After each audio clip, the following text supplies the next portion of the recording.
forever.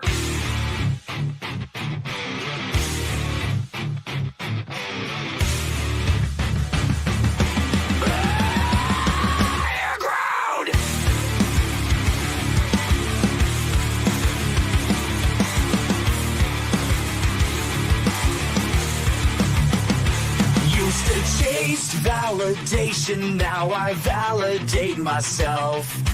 Building inner strength, putting doubt up on the shelf. No more unnecessary drama, no more wasted time. Climbing higher constantly, making my own climb. Standing on higher ground, where excellence is found. My potential knows no bounds. Raising the bar, breaking ground. My network is my net worth. Choose your company wise. Surround yourself with eagles, not with sheep in disguise. Every interaction is a reflection of my brand. Quality over quantity, that's my personal command. Standing on higher ground, where excellence is found. My potential knows no bounds. Raising the bar, breaking ground. Whoa, I'm not just living, I'm manifesting my vision. Cutting through limitations with surgical precision. My expectations are my compass, my respect is my shield. To mediocrity and chaos, I will never yield.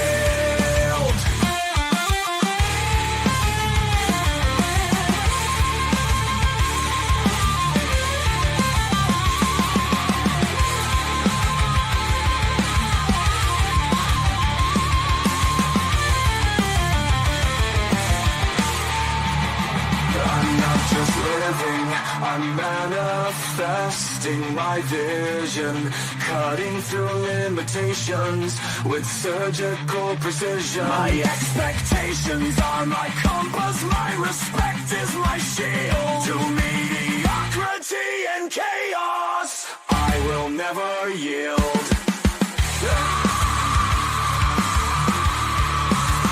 Standing on higher ground, where excellence is found. My potential knows no bounds. Raising the bar, breaking ground.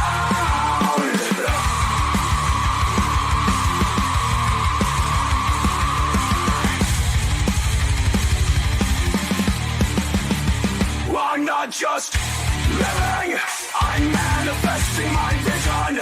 Cutting through limitations with surgical precision. My expectations are my compass, my respect is my shield. To mediocrity and chaos, I will never yield. Look at that. Hold on. They did that. All right, there we go. Look, y'all, I didn't click the wrong button. I'm like, wait, what happened? I was supposed to be releasing the screen. Look, welcome to This and That. Thank you guys for coming to This and That. I'm your host, Xander, where we talk about this, that, and everything in between. And before we get started, I seen my boy jumped in during the intro, but I'm going to give him his own special intro up in here. And that's what I was doing. I was like, man, let me get the intro queued up for him. So, back again, he at the top of the hour. We're going to do it like this right here, y'all. Special shout out to Mr. Saturday, because Mr. Saturday here day in and day out. He's here almost as much as Bayside. I really appreciate the support from anyone who loves to come and get some new knowledge and insight from what we got going on today.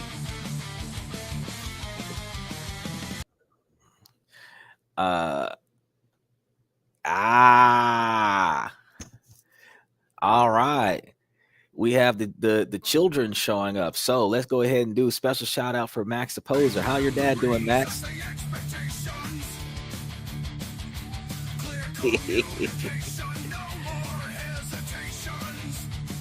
And as y'all can see, we got everybody popping in one step at a time. We at the top. I started this day at the right time because look, y'all done came. Everybody came in at the very beginning of the show. Look, they side up in here.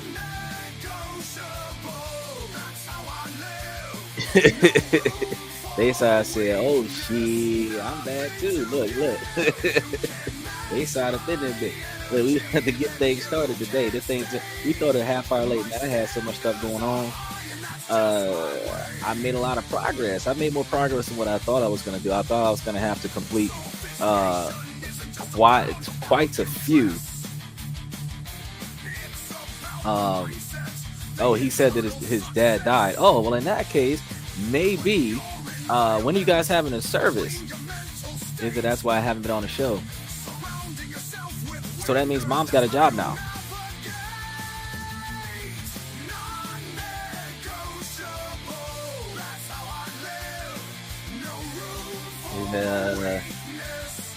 I cannot believe we brought up treasuries and look what happened yesterday. Well, yeah, bro, all it took was for us to start talking about something. Well, your dad, Max, your dad's not supposed to be on his knees. That's not where men belong. Now he's full of it, Dayside. It ain't nothing happened to his daddy. His daddy is just fine. He's one of those that comes in and provides us with entertaining heckling in the background. One of my favorite trollers. He does a good job of showing support to the platform eventually. It's been a while since he's contributed though. So, good to see him again. However, when we were talking about treasuries, look at what happens. All it took was for us to sit there and somebody ask a question. That question led to a lot of insight on a lot of different things. And then all of a sudden we started talking about ways to make ourselves better and improve ourselves. And look, some of the parents that watch the show, I was dealing with some of the students that I teach as well, because I do that on the side as well. And the parents were like, yeah, I seen the show. So we actually paused the class for a little bit so I could provide a little bit of advice to the youngins in the class. I was like, yeah, hey, this is what I do every day of the week. Right before I deal with y'all, I got to do this. I have to do this because, the spread knowledge is what I like to do. Because that at least shows me that I'm doing something with my education that I wasn't already doing, because it's not like I got a career in nothing microbiology. And the closest thing to technology is this laptop, and the communications degree is utilized by this podcast. So, I mean, went to college and got nothing out of it besides a lot of fucking knowledge and a huge quantity of debt. That's why I was telling him, one of the parents, that I was like, hey, if your kid goes to college, right, doesn't need all of those student loans and stuff, right? They're making it off the grants and stuff, right? And scholarships and stuff. Well, if you take out those student loans are typically hitting between 4% and 8% interest, right? They're going to defer the loans until 6 months after you graduate from college, right? So no payments until you finish school, right? You can take that money, put it into a stock option, and then build it. I just showed you guys stock options just the other day that was running 21% interest. And between some of the lower ones that I was talking about were running between 15 and 21% interest on some of those real estate investment trusts, and those things are paying monthly. So you could rack up $500,000 worth of student debt going to college and have $500,000 plus interest in the stock market, so that 6 months after you graduate from college, where they're going to be charging you like $250 or $300 a month for your student loans, you'll be making $3,000 to $5,000 a month, $7,000 a month off for your student loans. You could give them $1,000 a month off for your student loans and use the rest of it to cover your standard of living, where you get out of college with a piece of paper and some fucking money. So that instead of walking out of college with a piece of paper and a shit ton of debt, you walk out of college with a piece of paper and some fucking money. They don't teach you that in college. They don't teach you that in high school. I teach you that. So I was like, yeah, these are the things that you learn about. balancing checkbooks and stuff. That's the fundamentals. That used to be taught in home ec. We don't have home economics classes. It wasn't all about using a vacuum cleaner and using an easy bake oven. It was about balancing the budget and keeping the finances together. They don't teach that in schools no more. So the stuff that's not being taught in school, I teach y'all on the podcast, because this is real world knowledge and real world application, so that you guys can utilize this stuff to make yourselves better and improve on your decision making process. So people like Max the Poster and TB Fireball or TF Fireball that pop in on a regular basis and do their he said, do you want me to donate $40 again? Yeah, that would be fantastic for you to donate another $40, because YouTube took half of it. You could donate $50. That way I have $25 to go buy me some lunch. I greatly appreciate that, because YouTube going to take half of it. But yeah, the fact is that by them coming in, even though they clown around on in the comment section, I don't mind, because while they're here, they're going to learn something. They can skibbity bop their way into financial investments. Once they start maturing, once they start getting better at making appropriate decisions, they will cut out the games and they will start being serious about their own shit. Then they're at 18, 19, 20 years old, instead of them being broke and working for a minimum wage job, they will be financially set, rolling out of bed, trying to figure out ways to make extra money, because all the money that they got coming in covers their standard of living, so they don't have to work. They choose to work. That's the stuff that I teach you guys on this podcast, is that you choose to go out and go find something to do, because your situation is already set. I don't want to have individuals suffering on the backs of the wealthy, saying, oh, the country's keeping us down. The country ain't doing shit. The wealthy people don't know what poor people do. They just know what poor people buy. That's it. You know, poor people know what poor people are going through, and poor people know what rich people are going through. But rich people don't know what poor people go through, because rich people don't care. They're counting their money. They're not even counting their money. Matter of fact, they're paying somebody to count their money for them while they're enjoying life, not having to wonder how much money they have. Somebody has to come and debrief them at breakfast time as to how much money they gained, because they don't even pay attention to that shit.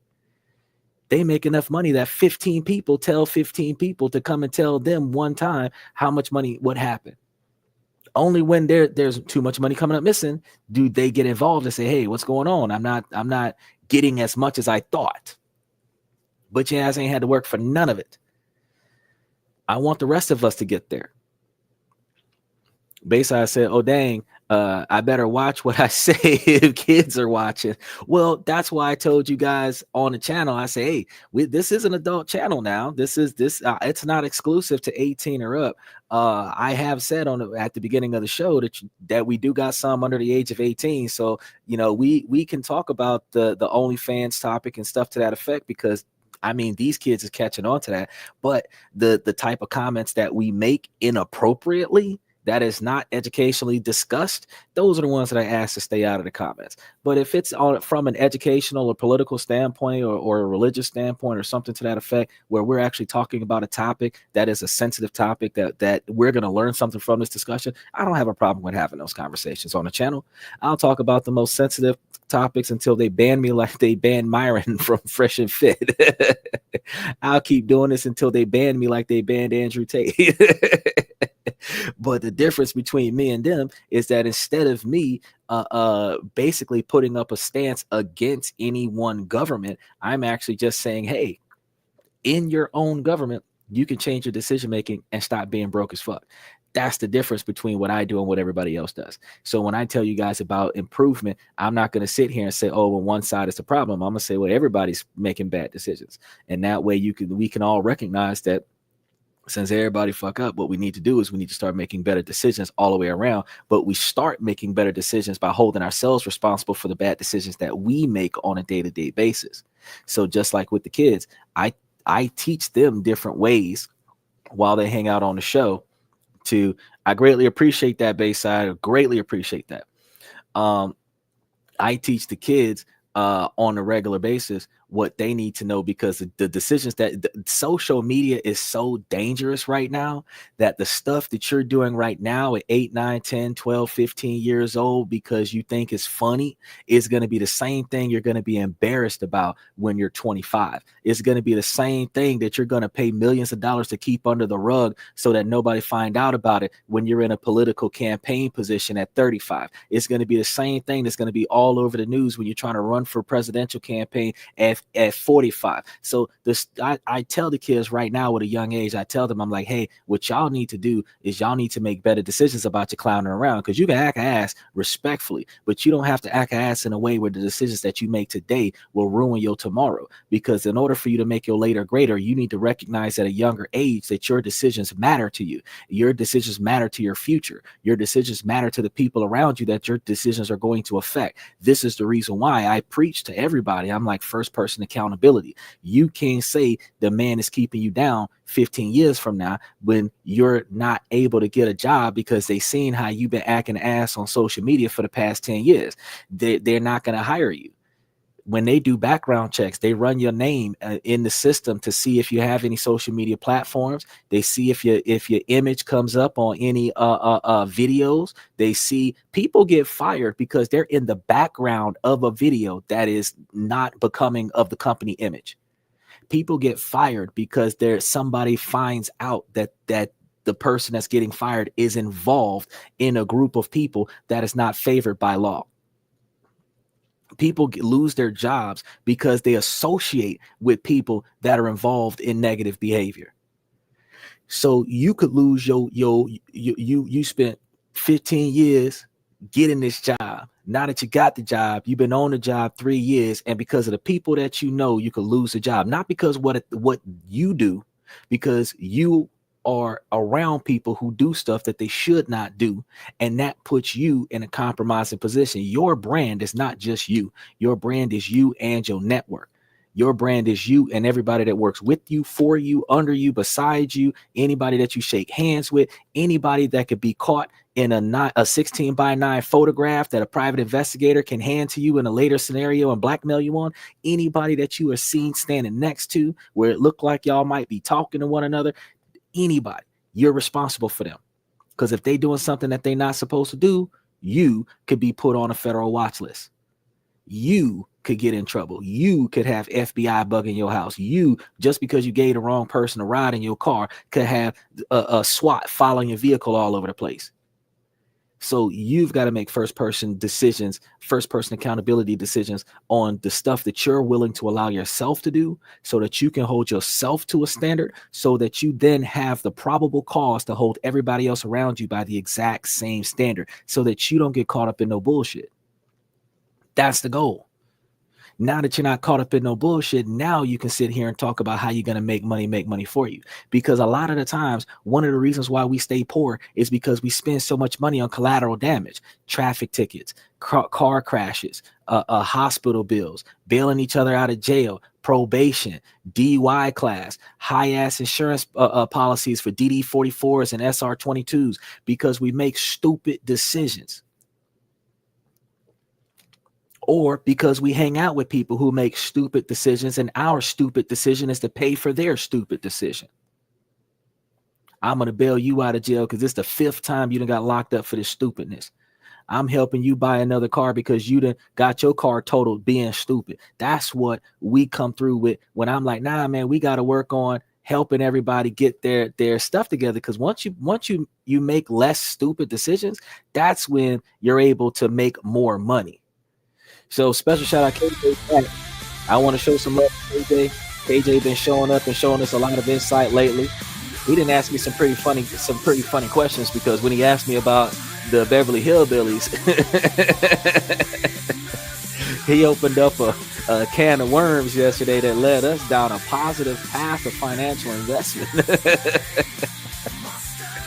So special shout out to KJ, Bayside, Max the Poser, Joe, Max's dad, Lucas the Poser, I'm the 81, Liberty Twitcher, Silly Emma, HD He, Mr. Satellite, I can't forget about you. Usman should be popping in sooner or later. There's a laundry list of y'all. rolling across the top of the screen if you can't see it. I value all of y'all for coming in. KJ, you're going to end up on the list too. I just want to throw that out there because, I mean, without y'all, I wouldn't have a show. I'd be here all day long talking to myself. This wouldn't be a podcast. This would be just a digital journal. This would be one of those autobiographies like that boy that almost knocked himself back. We got to throw one. I got to get Rev in there. KJ said, hey, bud, be careful. Sheriff didn't like it when you rock the cash. Oh yeah, I see it. I put it on the screen. You said, did I get it? Yeah, it's up there. As soon as you do it goes straight into the YouTube thing. YouTube take their cut, and then they tell me, oh, hey, you got $24.99. I'm like, oh, thanks. Out of the $49.99 that you sent me, they're gonna take half. So I'm gonna end up, it's gonna show me that I got like $24.98 or $25.98, something like that. And the rest of it they take. That's the cost of doing business. Oh no, it's not a problem, man. It's not a problem. I would be doing the same thing. It's like, hey man, you motherfucker charged my car, bro. Did you get it? Did you? Because I ain't sending them no money for nothing, bro. I want to make sure that you get something, dog. I'll put some money on your face, bro. I done added some money to your canteen, bro. I done put some money on your band, bro. I done added some minutes to your list, bro. Oh Lord. Oh, throw some love out here. Oh wait, I want to do this one because I know this one is pretty straight. Special shout out to Rev. Rev been coming through. Today is gonna be a good day, Rev, because you're gonna come in. We're gonna talk about some of the countries in Africa where we're gonna be investing over there. He's added to your commissary.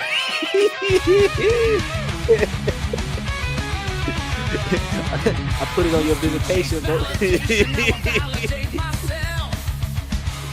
I put that on your warrant, dog. I added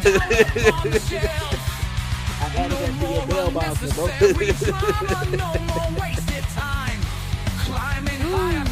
Good to see you again, Rev. It's really good to see you. I like this one. Standing on higher ground. Oh boy.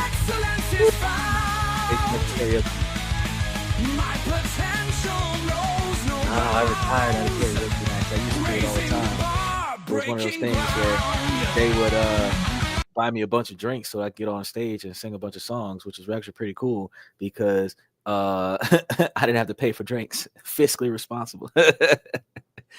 KJ said that was a song by The Clash from the early 80s. Remember that? Yeah, I remember that.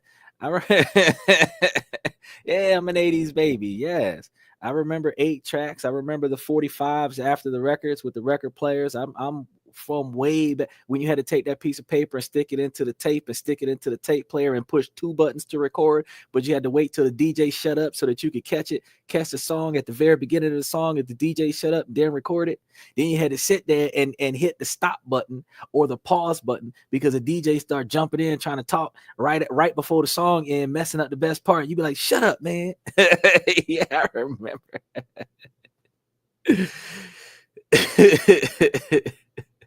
Yeah, the Clash rocks. Oh, hey, the Clash is a good group. I like a lot of those. I remember I was a big Guns N' Roses fan back in the day. I used to love that stuff.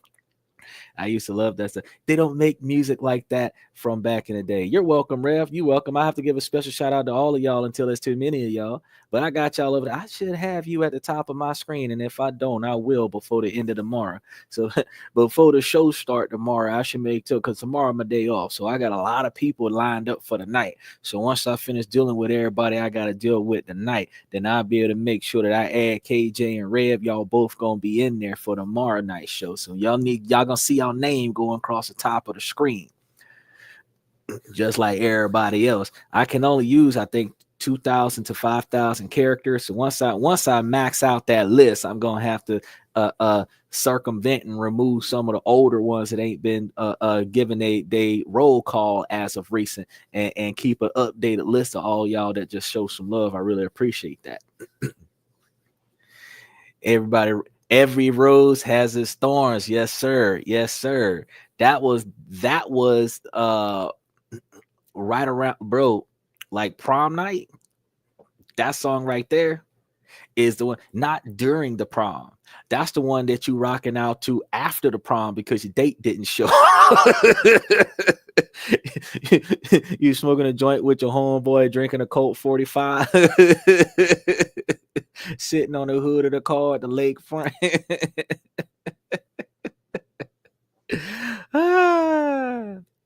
She didn't come because she stood you up. She didn't come because she got grounded because she got suspended for fighting.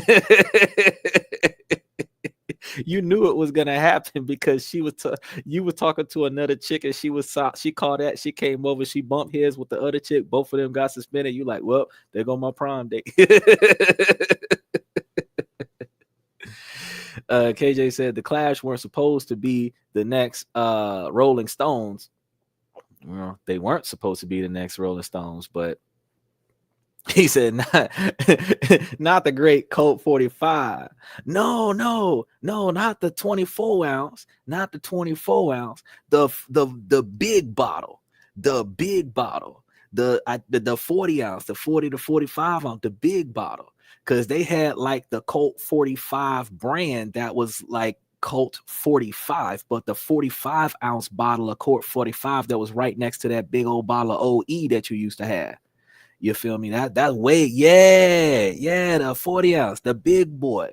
Like these young bucks these days, they see Colt 45 in a 12 ounce can and they think they doing something because they hear Redman and Method Man singing that stuff. That ain't what we talking about. We talking about the Colt 45 in the big old bottle that you used to have, where you can use that as you finish your drink and hit somebody in the head with that one. That's way back. Exactly, the Chronic. Exactly, way back in the day. That's the kind of stuff that we know from back in the day.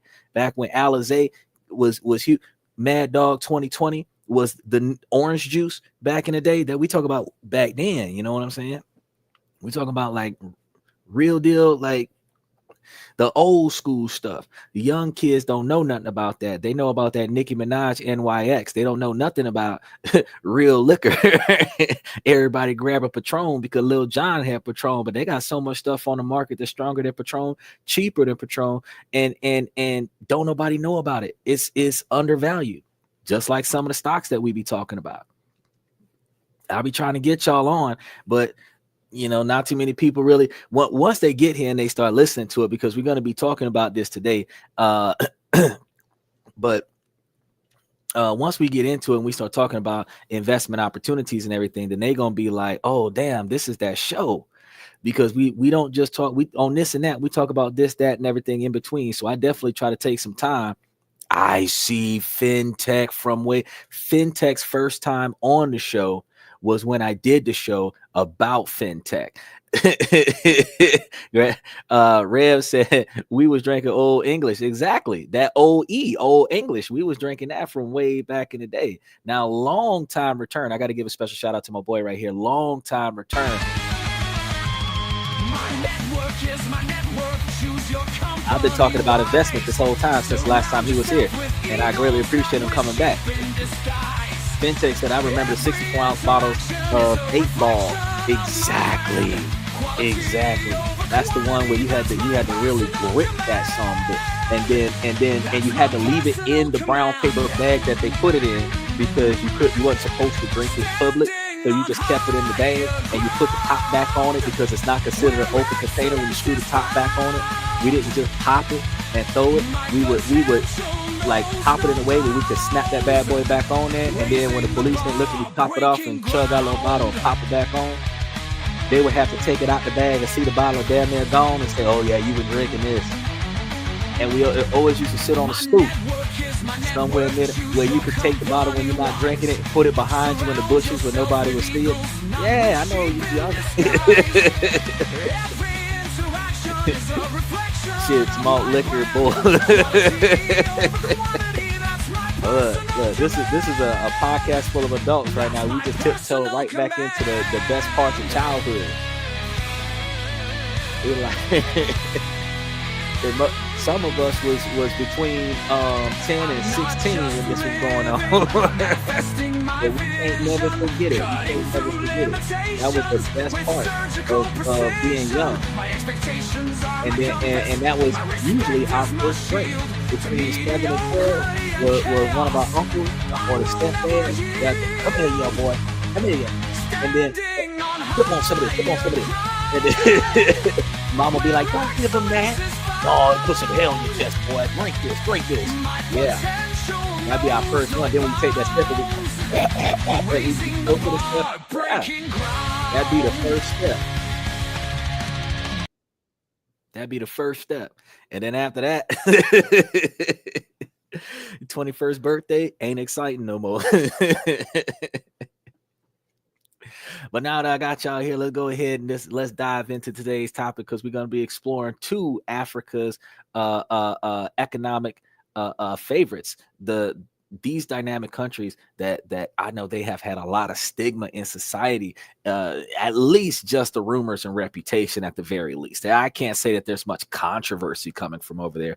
I mean, social media isn't favoring them, but I mean, it's not like it's because they're doing something wrong. So we're going to be talking about Kenya and Ethiopia. I know the show talks about us investing in Ethiopia, but I told y'all yesterday, Bayside asked me about some stuff, and I said, hey man, I'm gonna try to cover two countries tomorrow. There's a lot of countries. I could probably cover 2 or 3 countries a day and not cover all of them inside of a year. There's a lot of countries. We're going to be covering the immense investment opportunities that these two countries offer. And these nations are not just emerging markets. They are thriving hubs of innovation, growth, and untapped potential, especially since they're underdeveloped countries that are starting to drive and focus on development. Getting your feet in wet in a situation like that puts you in a position where you're going to see a large quantity of profits involved when you start investing in things when they first start doing it, because there's not as much capital in there on the back end when you're not the initial investor. So I just wanted to let you guys know about this, because I was like, man, what countries? Because we be talking about a lot of countries over in Asia, but I'm like, there's some continents that we could be talking about, that they got some other countries and some other continents. So I wanted to shift around a little bit and come grab a few. So today, I want you guys to hang out with me as we join this journey through the heart of these opportunities as we discuss how to navigate the challenges, identify promising sectors, and create impactful investments. Now, Kenya has the gateway to East Africa, and let us begin with Kenya, because this is a nation that has long been a beacon of economic resilience and innovation in Africa. With a projected GDP growth of 4.7% in 2024, which is more than America is doing with all those tariffs, Kenya continues to outpace global averages, driven by a strong private sector and government reforms aimed at fostering a business-friendly environment. Rev says, so they're started to develop cities that we can invest in. Yes, sir, they are. That's exactly what we're talking about today, because like I told y'all, real estate investment is going to be one of the most dominant things that you can do worldwide, next to buying into gold and silver and everything. The thing with real estate investments is that you can either invest in REITs like we were talking about yesterday, or you can invest in real estate itself, or put your money down on a large real estate investment where the development of something will give you large returns on the back end. The way Oprah was building all them houses in Africa, somebody got paid for that after that was done. She didn't just do that out the goodness of her heart, because if she was doing that out the goodness of her heart, she would have took them millions of dollars and redeveloped Brooklyn. I'm just trying to tell you. They got grants for that in grants.gov, where you go develop in other countries, and the United States to give your company money for that. So why invest in Kenya? They have a booming technology sector right now.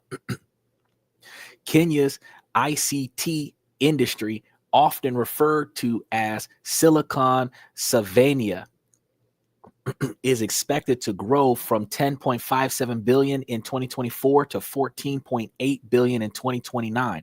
That's their technological uh, market there with innovations like M-Pesa revolutionizing digital payments, and over 50 tech hubs driving creativity. The sector is ripe for investments in AI, robotic, e-commerce, and fintech. So since fintech is here, financial technology is becoming a thing, even in places like Kenya. They do have some other areas. So if you guys wanted to look into the agricultural potential, as one of Africa's agricultural powerhouses, Kenya offers fertile lands for tea, coffee, fruit, and vegetables. So if you wanted to get you some organo gold, you could probably go to Kenya and go and make it yourself. The government's push for agro processing adds value to this sector. So if you wanted to take some of those hydroponic farms that are being made in America, they cost about $100,000 a piece for these like shipping containers. They're about the size of a train car, but it's a climate controlled environment that provides lighting and water, and sometimes they have mechanisms in there that allows for the sifting of the crops, the harvesting of the crops, where it's all in one location. We could just grab it and take it out. It's pretty crazy. But the hydroponic farms allows you to grow 10 times more product in a smaller space. So in an environment where you have lush landscape to grow on, fertile landscape to grow on, you could potentially grow on a large majority of the land and then have another section of land that's just sitting there with hydroponic farms growing 10 times more of something that's not friendly to the current eco environment. You'd be doing all kind of growing. Cannabis. Now, the tourism section, every country has a tourism sector.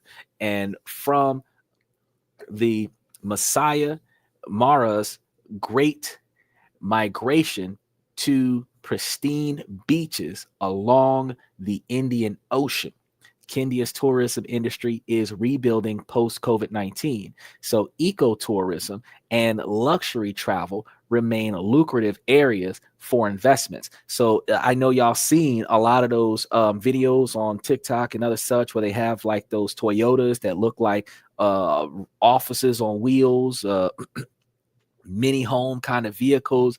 Those are luxury transport vehicles. You could pick those up and bring them to places like this where people who travel in squads, 5 to 7 people, 8 people at a time, could mob up in these vehicles and have luxury transportation to go to certain places when they want to live the high life in low income countries. And you can make a substantial payout in those countries because, I mean, the cost of living out there is far substantially lower than the cost of living in America. Renewable energy is another area that a lot of the countries are going towards. So if you've ever wanted to invest in renewable energy, now is the time. Because you can invest in renewable energy in just about every country around the world. And a lot of countries are offering incentives where your investments into renewable energy is going to be tax-free or tax-free for 10 to 20 years after your initial investment, which is a large period of time. You could technically pull out before the final date, the final payout month of your investment opportunity, and get all your money tax-free and walk away from the deal and not have to pay taxes in that country. There's a lot of things that you can do with that. But with over 90% of its electricity generated from renewable energy sources like geothermal and wind power, Kenya aims for a 100% renewable energy system within 5 years. This presents opportunities in energy production and infrastructure development. Now, the challenges and strategies of political instability is going to be something that all the countries have. So you have to make sure that you pay attention to that, because corruption is often cited as a risk. So if you're going to get out there and go and get it done, you might do better rubbing some elbows with some of the wealthy so that you can try to get yourself in to like, I got a business opportunity that we can both make money from kind of situation, not I'm going to start up something that's going to outdo the current government. You want to make money with the government, not against the government, because the corruption is definitely a risk. However, Kenya has made significant strides through legal reforms, such as establishing the Nairobi International Financial Center, NIFC, which simplifies business operations and dispute resolutions. Investors can mitigate risks by conducting thorough due diligence and leveraging the local partnerships with people who know more about what's going on in this area than you do. So we're going to now go off to Ethiopia, where Africa's rising star. I know that we only remember Ethiopia from 25 cents a day. You can feed this child every day video, where they always went in the most destitute area. This rich looking white guy goes to a destitute area dressed like Crocodile Dundee, holding up all these minority children, talking about you can save this kid. But let's be honest, 25 cents a day don't save nobody. 25 cents a day from 170 million people will save somebody, but 25 cents a day from one person ain't gonna do nothing for nobody. That's like 3 grains of rice, and after inflation, that's like 1 grain of rice with no water. It ain't gonna do nothing for nobody. You know, the kid would have to pee on the water and boil it in order to have an actual it's not gonna work. However, we're gonna get into that, but let's turn to Ethiopia, a country undergoing rapid transformation with one of the fastest growing economies in this continent. With a population exceeding 120 million, which is less than America, because America's got a 365 million, and a GDP growth rate of 6.1% in 2023, Ethiopia offers a vast consumer market and strategic location as a getaway to regional trades. So if you're trying to find an alternative outside of Kenya, go to Ethiopia.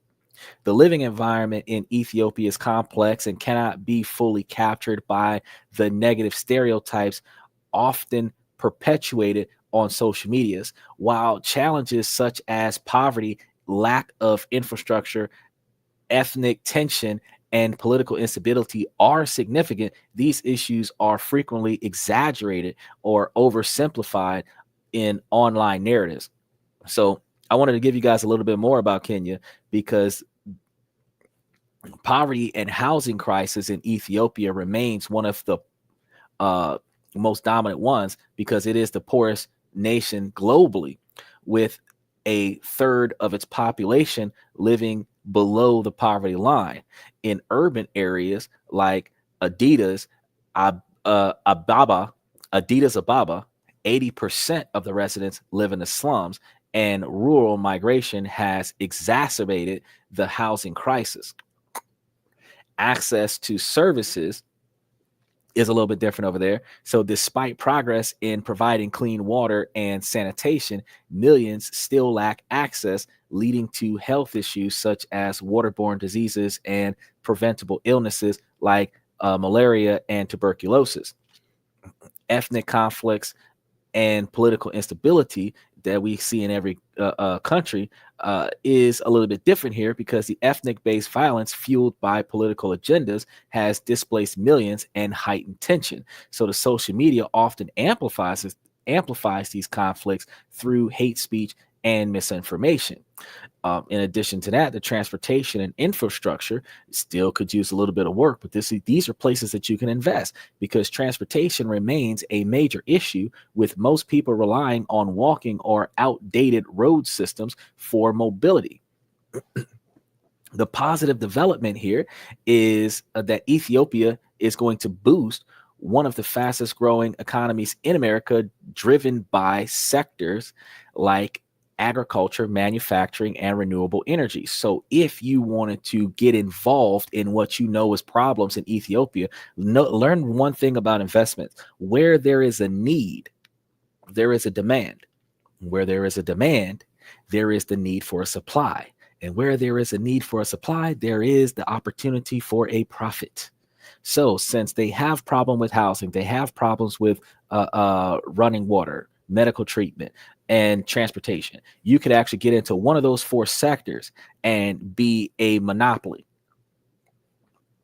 providing adequate low-cost transportation for individuals that otherwise would be walking, providing exceptional filtration systems, water treatment plants and stuff to that effect that would then be funded by the government, providing better hospitals or larger hospitals that would pay the staff a reasonable quantity, that would provide stimulus or not stimulus, it would be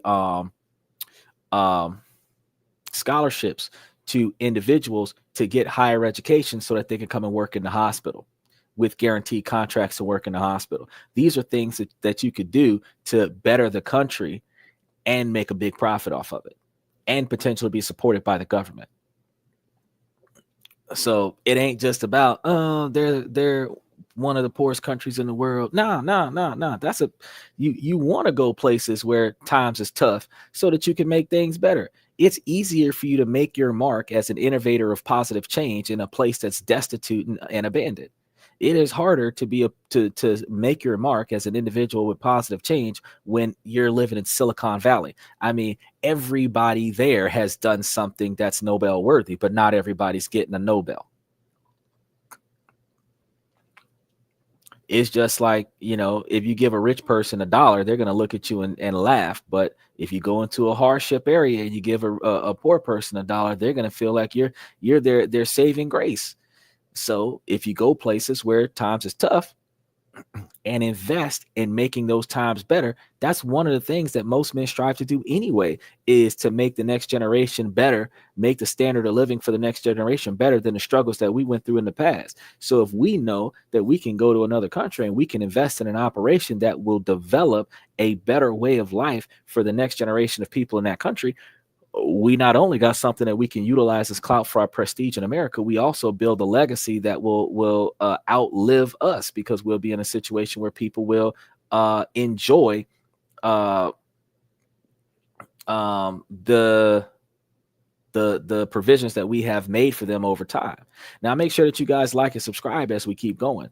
The government's growth and transformation plan aims to make Ethiopia a middle income country by 2025. The whole country is supposed to be middle income country. So you already know that they're going to be working on that. And if you're trying to invest in making the whole country a middle income country, middle income US is like $4,000 a month, $2,000 a month, depending on where you are. That's some opportunities there. But the cultural richness is very good. Ethiopia has a home of over 80 languages and diverse traditions that reflect its vibrant heritage. And its history includes notable achievements like resisting colonial rule and fostering unique cultural practices.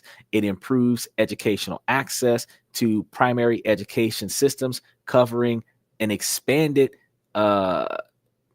area in recent years significantly, with about 90% of children now attending schools compared to just 25% 15 years ago.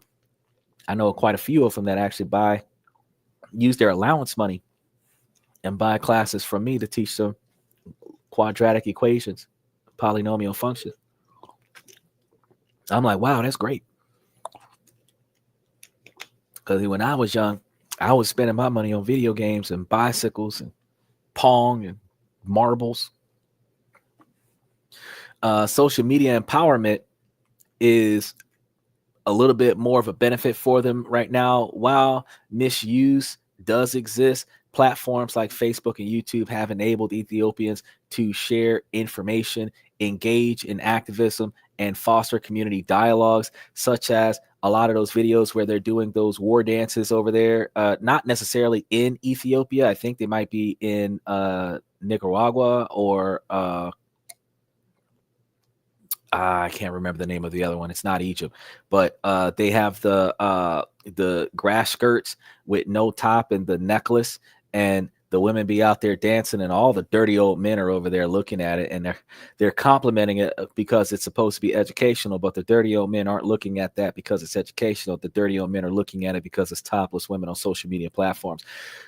But I mean, there's topless women at Disney World too. The difference is you're not paying $300 to get into a social media platform the way you're spending $300 to get into Disney World. Um, let's talk facts, y'all. Let's talk facts. Stereotypes versus the reality. Negative stereotypes often focus on famine, conflict, and poverty, but ignore Ethiopia's resilient economic progress and cultural richness. For example, the perception that Ethiopia is entirely dry and desolate is misleading. Much of the country is fertile with distinct wet and dry seasons. While poverty is real, the cost of living allows many Ethiopians to sustain themselves on modest incomes when compared to Western standards. That's not something that could happen for us.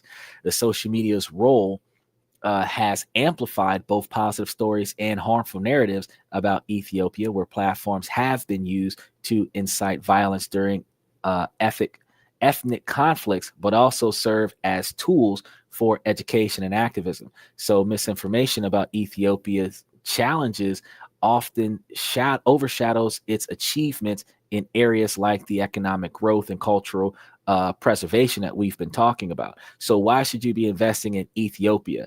Well, a lot like Kenya, Ethiopia's world's largest producer of teff, which is a staple grain with growing demand in global gluten-free markets. So that's something that you guys can invest in.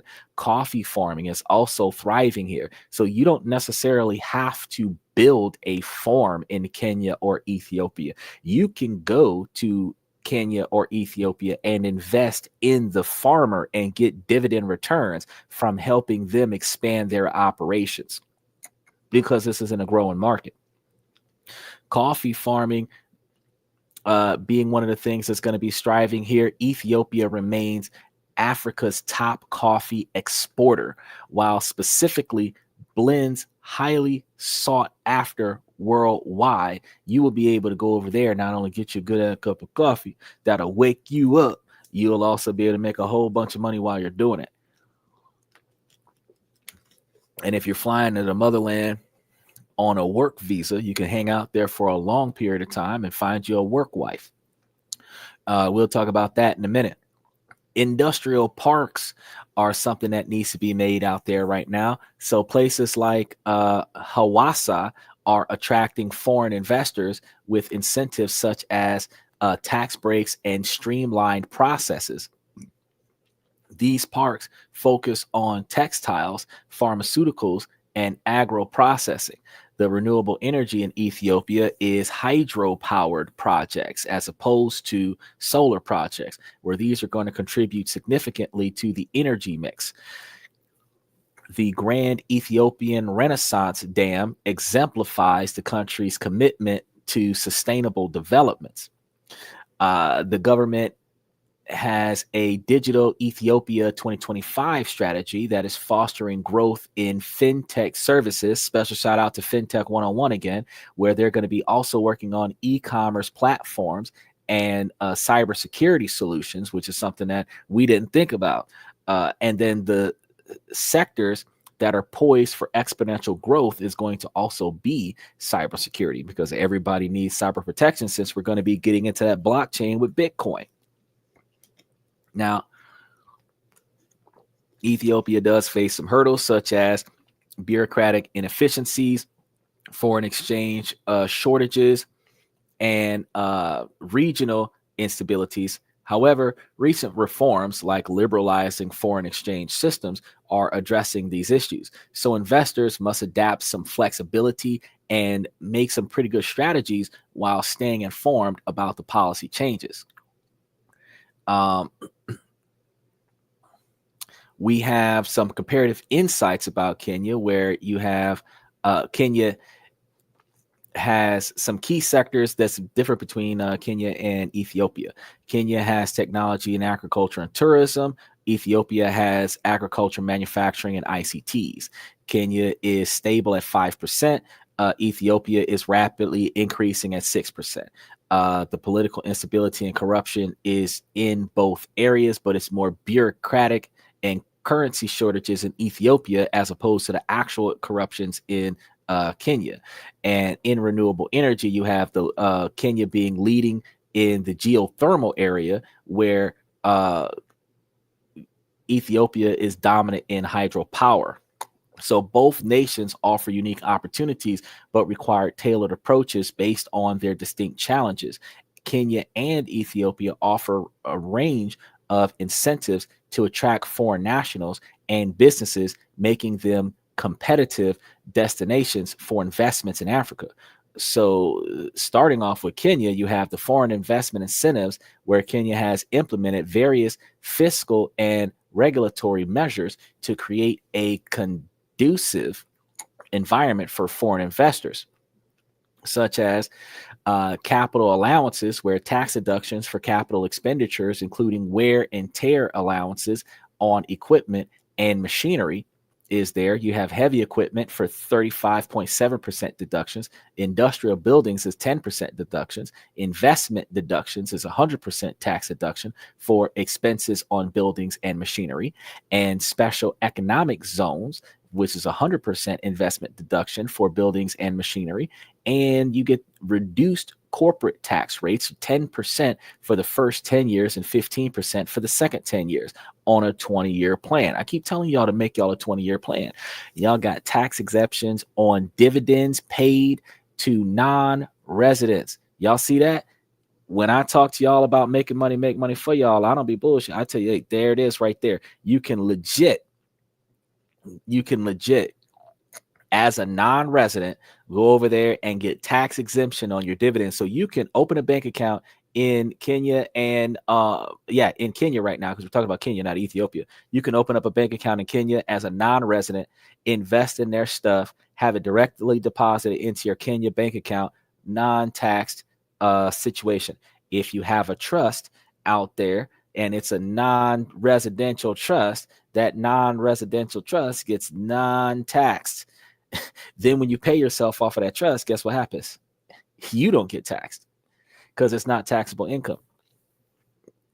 Export processing zones, you have the corporate tax holiday for 10 years where they're taking a vacation on taxing you.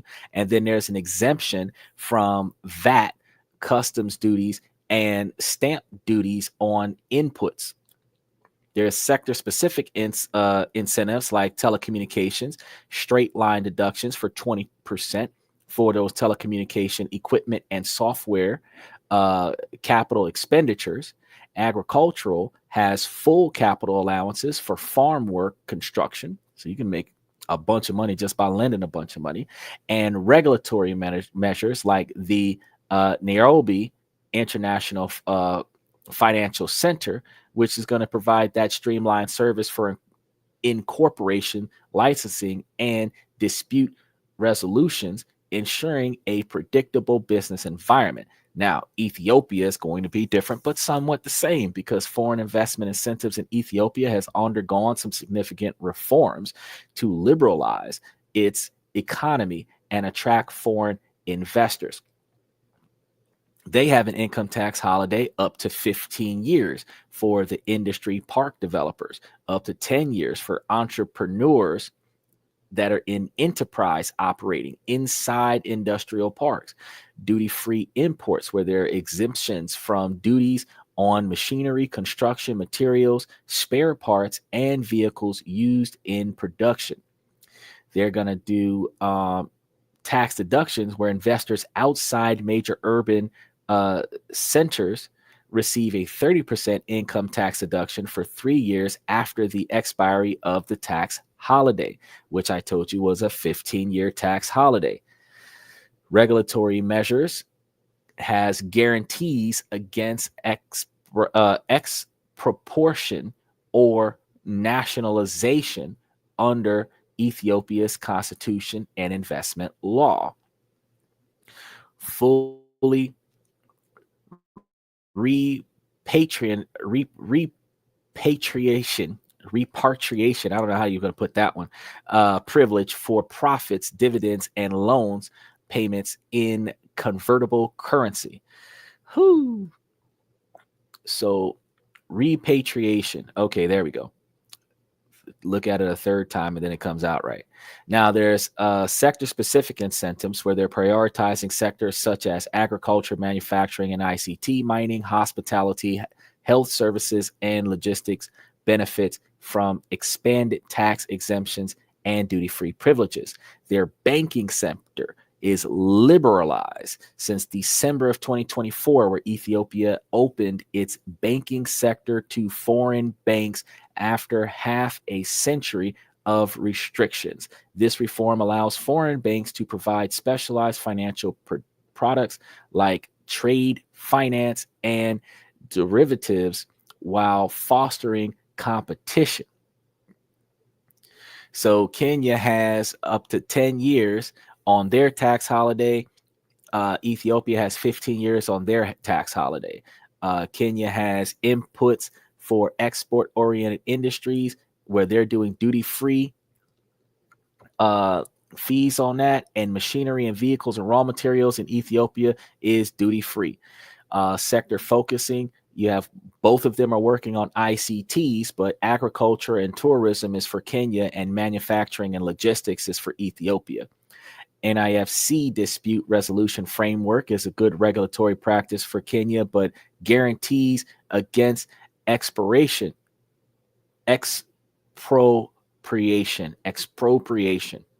meaning extortion. They're going to have that in Ethiopia.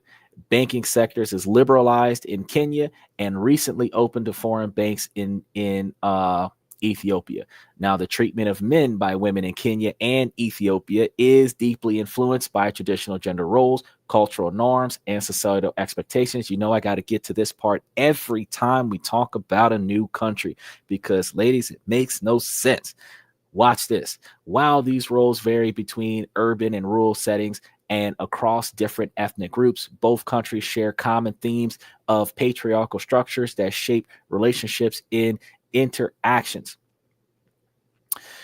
Kenya's women's roles in treating men are traditional gender roles. Again, in rural areas, Kenyan women are often expected to be obedient to husbands and avoid challenging their views. Men are typically regarded as the head of households responsible for financial support, while women manage domestic duties such as child caring, cooking, and fetching water, which if you build a filtration system out there, nobody would have to fetch water anymore. They would just have to turn the faucet on like Americans do.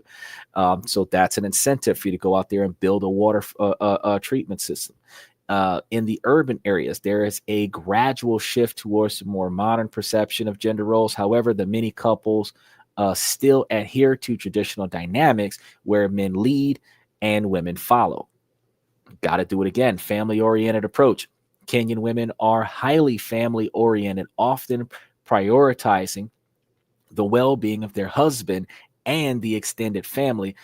Ladies, listen now. This includes emotional support and maintaining household harmony. So quit with the arguing.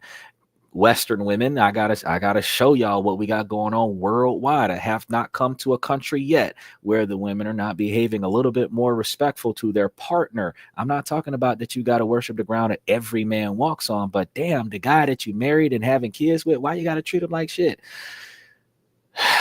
They have some Kenyan women that are described as assertive or independent in relationships where stereotypes often portray them as financially driven or less subservient compared to women from neighboring countries like Uganda or Tanzania. So we're going to be talking about Uganda and Tanzania next week. These perceptions can create tension in relationships depending on individual expectations, which is the exact same tension that we're having in the Western culture here in America. So it never changes that if you're not going to show respect to your partner for their roles and their duties and adhere to your roles and your duties, like The Rock said, know your role and shut your mouth, and you would have a happy relationship. Yeah, I know a lot of women are pissed off for that one. But that's just the way it would benefit. Because just like I told you, if you're making 50 or 60 and you find a man that's making 30, y'all could be a millionaire inside of 10 years if y'all live inside of the combined income of you and him, where you're taking 40,000 out of your income and putting it away, and you're taking the other 10 to 15,000 a year that you're making and giving it to him, so that, or doing it for him. If you're going to invest all the money and balance the budget so that you're putting away 40 grand, with the two of y'all coming together and y'all got 80,000 or more, y'all should be able to make some money. So y'all shouldn't be broke, but that requires you to be a partner, not a tyrant. So studies show that most Kenyan couples have moderately traditional gender roles and perceptions, which correlate with moderate levels of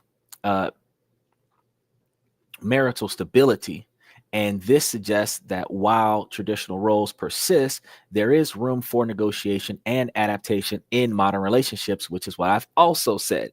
You can share the responsibilities. You can take turns being in charge, but you cannot be a dictator and not pay the cost to be the boss.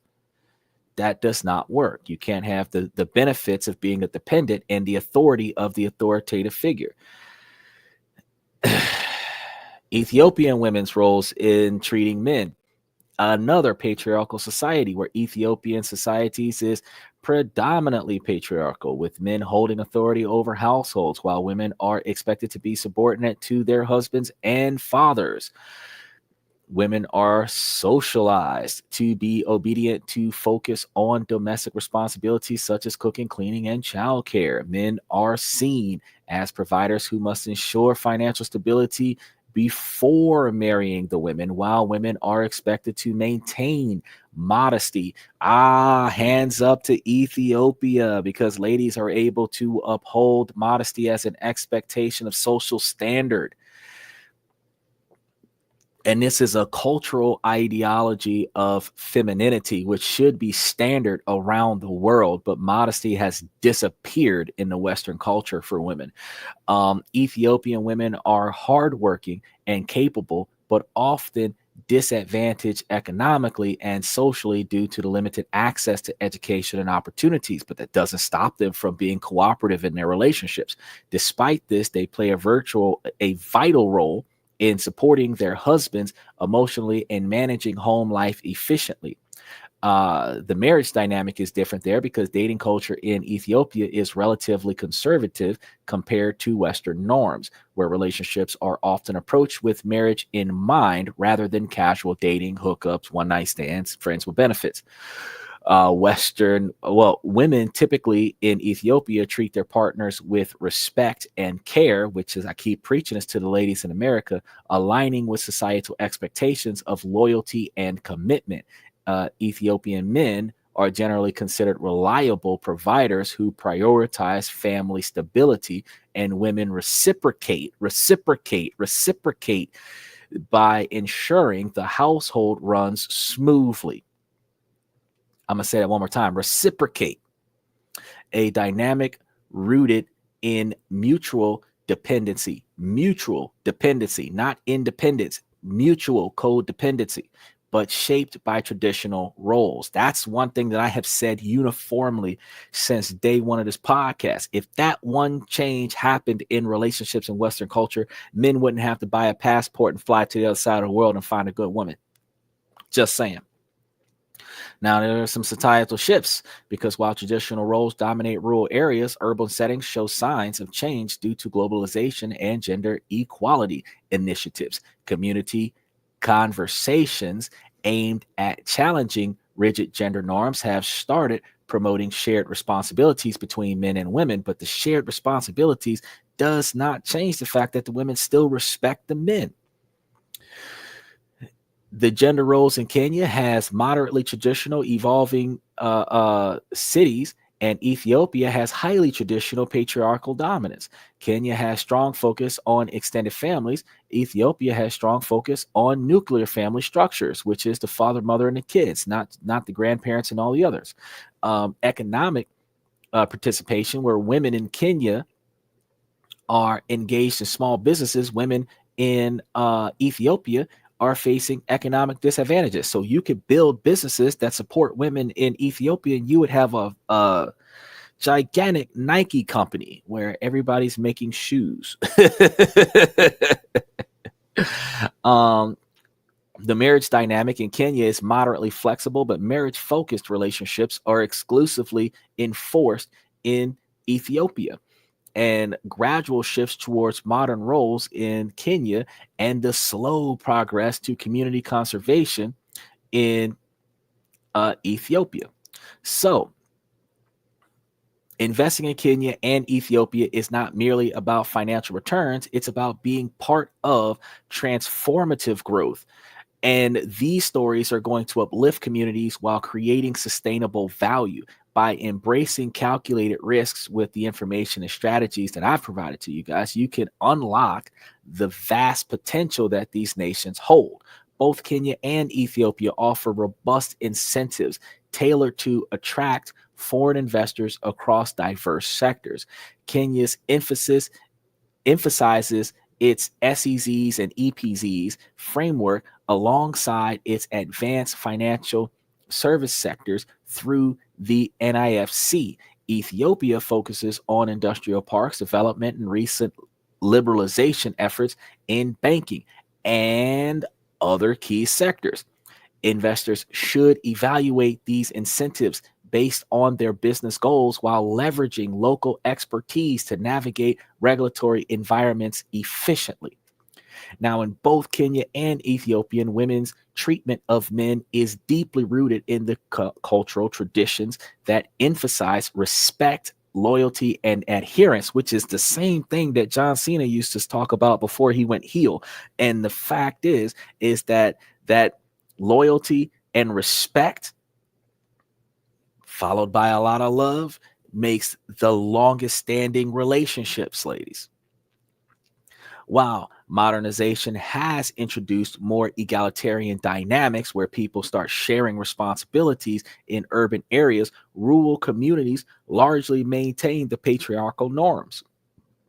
Women's contributions, whether through emotional support or managing household responsibilities, which ironically, ladies, balancing the budget and investing is part of keeping the finances together once the man brings the money home. So instead of you taking the money and going shopping with it, and you took the money and you would have invested it for it to turn a profit, you would actually be doing something productive for your relationship because you would be generating the wealth that your relationship needs to retire your husband so that he can spend more time catering to your needs. This is a passive way to be selfish. You're focusing on your selfish desires by making him successful enough for him to give you all the things that you want, instead of you having to beat yourself to death to go and get it. Now, this is going to remain central to marital stability in every country, but specifically in these two countries. However, ongoing social changes offers hope for more balanced partnerships over time, where both the men and women will have the opportunity to acquire employment and both financially contribute to the household. But that does not stop you from being a partner to your husband, even in a egalitarian relationship. If you're invested in learning about how to be a good partner, I want to make sure that you come to tomorrow's show because we're going to be talking about a lot of that. But if you're also interested in learning more about investing in emerging markets like Ethiopia or Kenya, I want to make sure that you guys check out some of the other videos that we're going to be having on investment strategies. And I want you guys to share your thoughts on investing in Ethiopia and Kenya and other such countries related to Ethiopia and Kenya, because these are the ways that you make a plan as to where you're going to go to put your money. At the end of the day, in order for you to put your money down on something, you first have to know it exists. Secondly, you have to adjust your budget to afford it. Thirdly, you have to find a way to get over there and invest in it. And then lastly, you invest in it. After you've invested in it, you monitor it to make sure that your investment stays strong. And before anything bad happens, you try your best to remove your money from the investment before the investment tanks. So, ladies, instead of fussing at your man and arguing at your man and telling your man what the fuck you're not going to be doing. You could be watching the stock market. You could be watching investment opportunities instead of watching Bad Girls Club and watching women pull each other's hair out in a Waffle House somewhere. You could be watching financial opportunities to make yourself more financially successful while your man is at work grinding at the grindstone, breaking his back to make extra dollars so that you could take his money and invest it in ways for y'all to make yourselves financially successful together instead of wasting it on your hair, nails, and your girder belt.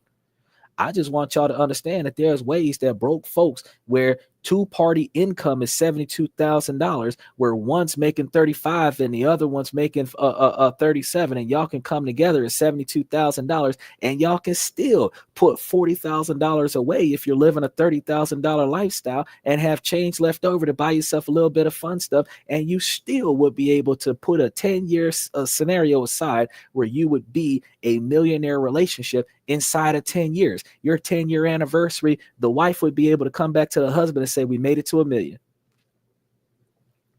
We're at 15 to 21% interest off of all the stocks and stuff that I told you about just yesterday. With the 15 to 21% right now, that type of $1 million, y'all will be getting $150, $170, $210,000 a year of income. Y'all could quit.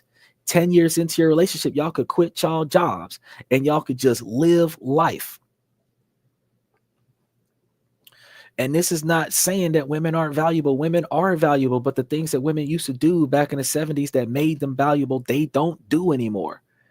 They don't want to do it anymore. They find it oppressive, and that's the reason why relationships suck. That's the reason why all the good men stay single and hide in their houses and don't go nowhere. That's the reason why men are avoiding marriage. That's the reason why women at middle ages can't find a boyfriend. It's because the stuff that makes women valuable, the women don't want to do. There are a lot of high value women out there. We just can't find them because guess where the high value women are? At work or at the house, because they're not wasting their money on bullshit. Do you understand the dynamic? Responsible people are not at the club. Responsible people are wasting they're not going to waste their money on entertainment. Men and women alike. Responsible people do not go. So you know what kind of person you're getting yourself into based on where you find them. You find them at the casino, they're wasteful. You find them at the club, they're irresponsible. If you don't find them at a restaurant where they're working there, or at a school where they're teaching there, or at a courthouse where they're working there, if you don't find them at a grocery store where they're getting food for the family or some shit, when you find them, they're typically in the wrong place for you to be finding them. And hands down, the mentality of the type of person that you find in some of these entertainment spots is going to be about hooking up. It's going to be about a physical intimacy with no emotional connection, no longevity, and the exchange is going to be money for sex. That's going to be what it's going to boil down to. The Riley theory. That's what it's going to boil down to. But the long-standing relationships are not going to develop from those type of interactions. And that's one of the reasons why we struggle with the difference between online dating and in-person dating, because while in-person dating, we can spend more in-person time with the people that are in our neighborhood don't have positive intentions, don't have the drive for growth. They're looking for the here and now, and they're looking for entertainment. And the people that are looking for the growth, we have to buy a plane ticket and fly over there and go get them, or move over there and stay with them. But we can't find the best of both in one location. I don't know what to tell you guys. That's just the way things are. You can't get it all. You got to pick and choose. You're either going to find one that you can reach that is not up to your standards, or you're going to have to find a way to reach the one that is up to your standards. This puts men in that mentality to focus on your grind, stop playing with all these bad decisions, invest, so that when you make enough money, you can fly to another country and you can go find somebody who's going to treat you better than the Western culture. Eventually, America is going to have that same bubble burst. The only thing is that America's bubble didn't burst because of all of the birth control. If it wouldn't have been for that, America would have had 4 billion population just like China. But China They did one child per family, and they still got 4 billion. We didn't. We had like 3, 5, 7, 10 baby boomers, and we still only at 365,000. Could be because of all of the murdering that we got going on. Basically, I said good girls are usually very family oriented. Birthdays, weddings, barbecues, game nights. But listen to the stuff that you're describing, though. Listen to the stuff that where's the birthday party at? It's at somebody's house. It might be at an exclusive venue. Like if it's a kid's birthday, it might be at Chuck E. Cheese. If it's an adult's birthday, it might be at the Olive Garden. Or Golden Corral or something like that. Weddings, celebrations that are happening at exclusive venues where everybody dresses with respect and hopefully behaves appropriately outside of the bride sleeping with the best man in the cloak closet. Barbecues is family functions at the house. Family reunions. Game night is at the house. You have not named you named all of the right places, Bayside, but what you noticed out of the venues that you named, ain't now one of them is no female twerking upside down with their feet on the ceiling while they holding on to a stripper pole. Ain't none of them that. Ain't none of them that where the girl is twerking on a handstand with her feet on the wall. Ain't none of that. Ain't none of that. No ratchet friends. None. You can almost stereotypically identify ratchet behavior with the multicolored hair that's glued to the scalp with that edge control shit. You can tell that with the quantity of Elmer's glue on their eyelashes, shaved eyebrows, and orange, pink, blue, green, unnatural hair color, where you can see the wig roll up in the front, that there's a strong possibility that there's going to be some ratchet behavior there. Excessive tattoos. You're going to, in accompanying with this look, you can almost stereotypically identify ratchet behavior coming from that, because women of class wear natural hair. Women of class, like you said, no ratchet behavior. Women of class wear their natural hairstyles. They wear natural colors. They have modesty. They're not trying to stand out like a Teletubby. They're not trying to stand out like one of them glow friends. They're not trying to remember trolls. Remember the troll doll where the little naked midget that had like a bunch of frizzy hair all over the place, all types of multiple colors. You never had women with that could be reminded of one of them troll dolls. Look, Friday nights at TGI Fridays. TGI Fridays is the closest to ratchet that you would get with classy women. TGI Fridays is the closest that you would get. No joke. Because at the end of the day, you're less likely. Yeah, the troll babies. Yeah. You're less likely, like TGI Friday, Bennigan's, Chili's, they're out there playing darts somewhere. They might have a couple of drinks at the thing, but the TGI, no, they don't get rowdy. The most rowdy that you get at TGI Fridays is the 5 top that's outside on the patio. Inside the restaurant, ain't nobody ratchet. Ain't nobody rowdy at all. Ain't nobody rowdy at all. You got some good one. I'm gonna tell you another place that you're gonna go, and not a lot of brothers gonna know about this one, but go to the Golden Corral. Everybody over there act with some dignity. I ain't saying that there ain't no social stigma there, but I'm just saying that you don't never have no wild parties at no Golden Corral. Cracker Barrel. You go over there by Cracker Barrel, you go find you some good ones over there by Cracker Barrel. Now, I'm just trying to tell you, they got some spots where there is no ratchet behavior. I don't understand why we have a level of subconscious appropriate behavior that we hold in reserve for places of status, but we definitely turn our backs to those locations, and we got to go to places like Waffle House and have that Waffle House moment. We got to go to places like Target and have that World Star moment, but we don't go places where we can respect ourselves and respect the people around us. That's why I was telling you guys at the beginning of the show that we got to change the way we think. If we change the way we think, we could put ourselves in a position where we will find ourselves more successful, because nobody will ever, I can tell you right now that nobody's ever going to be able to pull something from my podcast from months or years ago and say, I can't believe you did a story about that.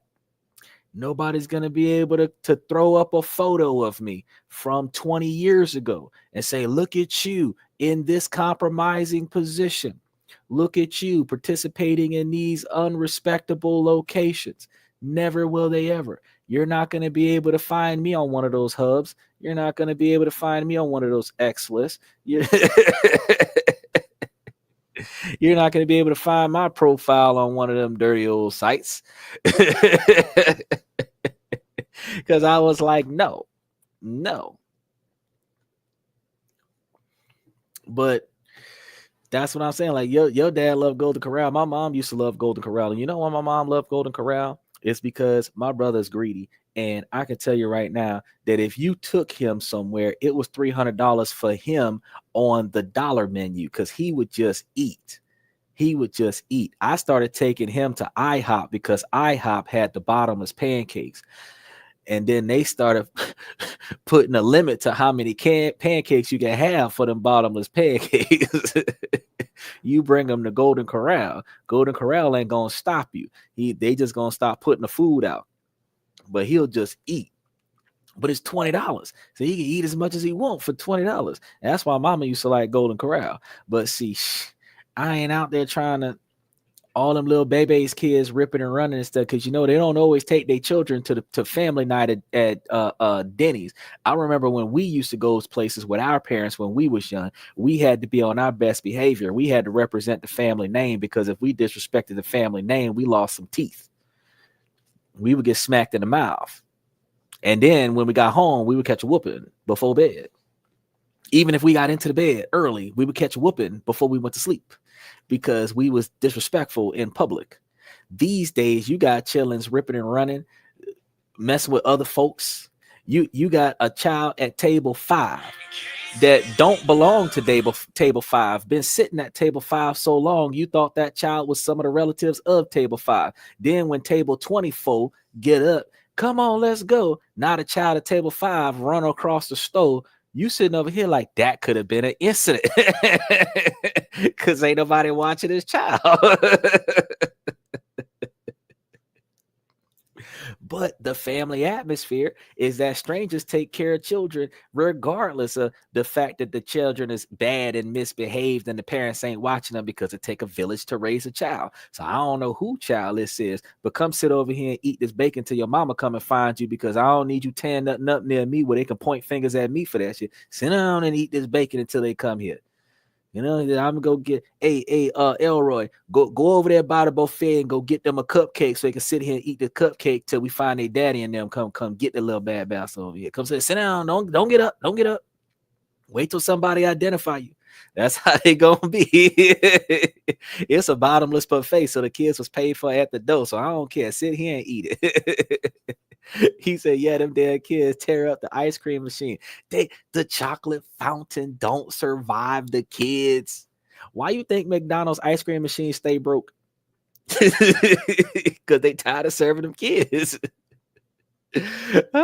McDonald's, Burger King, and Wendy's, they ice cream machine break down at the same time of day every day of the week, because they tired of serving ice cream. You want some ice cream? Take your ass to Walmart, go get you some Bluebell ice cream or some stuff like that. You over here worrying my nerves about taking this out the Frosty machine. You need to go over there and go get your own 2 scoops. Oh, that takes me back. But yeah, that all of this leads to investment opportunities, right? Because you could build restaurants that are family friendly. You could build, you know what I was thinking about? Because I was thinking about, now that I'm thinking about 2 things now, because one, now I'm thinking about a restaurant that does babysitting so that you could take your wife to a 5-star restaurant and have the restaurant watch the child. But then I also thinking about them Asian girls in a French maid outfit. And I was thinking, ooh, do one of them maid cafes here in America. You'll make a ton of money. You know how much money a man will spend to be respected by a woman. You can, you can just make your maid cat. You could go out there and get them some citizenship, get them to come to America for work and have it work in a maid cafe. Well, I tell you what, oh Lord, that would be the day. I think people would fly across the country just to show up there and see them some Asian women talking about some hello master, how was your day? Shit, you be charging $150 a plate for place like for burgers and fries just to get treated like a king for an hour and a half. Basically, I said, "Oh my God, I watched how the McRibs was made." Ah, I don't even mess with them no more, bro. I don't even mess with them no more. After they did those slum restaurant shows where they was showing folks how the product was kept. And I used to work in restaurants, so I used to work in kitchens, and I know what they used to do in the kitchens. And between the experiences I've had at restaurants and the stuff that I've seen on TV, I don't really want to eat out. And when I go out, I go places that I've never worked before because I know what they do in the kitchen, so I don't want them to do that to my food. But more often than not, like, yeah, I'm like that. I would prefer to cook at home. It's cheaper here in America. It's cheaper to eat out in Asia, but it's cheaper to eat at home in America. And the fact is that I know what's happening to the food. I cook it, I keep it straight, I keep it up to date and everything like that. I don't have to worry about the negative drawbacks of like somebody having a bad day at work and spitting in the wrong plate and that plate come to my table. You know what I'm saying? I don't want to have none of the gross stuff that you, like you said, what happened to the McRib. I don't want none of that stuff going down when I go to get my food. You see what I'm saying? So I don't really like to eat out, but I'll take my girl out. She can eat out if she want to. I'll grab me a couple drinks and watch her eat. Maybe get me an appetizer or two. Something they not gonna mess up. Let me get some cheese sticks. Let me get that blooming onion from Outback or something like that. Let me get the bottomless chips and dip because they ain't did nothing with them. They ain't did nothing with them. I mean, unless you at Chili's, they probably dropped their thing on the floor and picked them back up. That's okay though. You blow the dust off of it. God made dirt. Dirt don't hurt. It's gonna be all right. Basically, I said at least street food is cooked in front of you, bro. I seen some stuff about that street food where some places get they meat from leftover throwed away food, and then they wash it and repurpose the leftover meat and sell it as the street food on a thing. I was like, bro, I am not doing that. I am not doing that.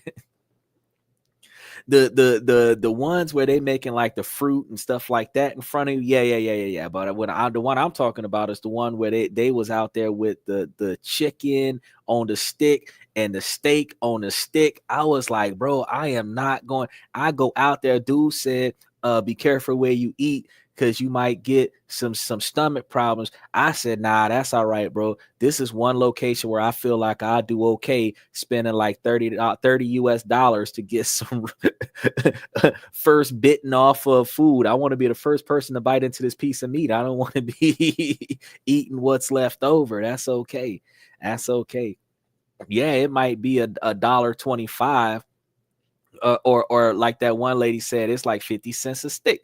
Oh yeah, it might be 50 cents a stick, but I'll be okay with paying $5 a stick to get some that would. I watched you cut that pork up. I watched you chop the head off of that pig and cut that pork up and then put them on a stick. I prefer that one. I'll pay extra money, buy you the meat so that you can cut it up and make me something to eat, and then I'll pay you for it just so that I know that I got it the way I wanted it to be. I'll be an asshole. I come over there. What kind of meat is this? Okay. And then I'll go to the store and then I'll come back and I'll be like, here, hey, what's this? Make that with this. I'm serious, bro. I'll be like, make that with this. No, I'll wait. Make that with this. And you keep whatever's left. Xander, do you think airline and cruise ships stock are gonna do well? Oh, that is a fantastic topic to talk about. Oh man, I didn't even think about cruise ships.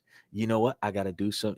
Okay, so airlines are going to change since California is no longer on fire.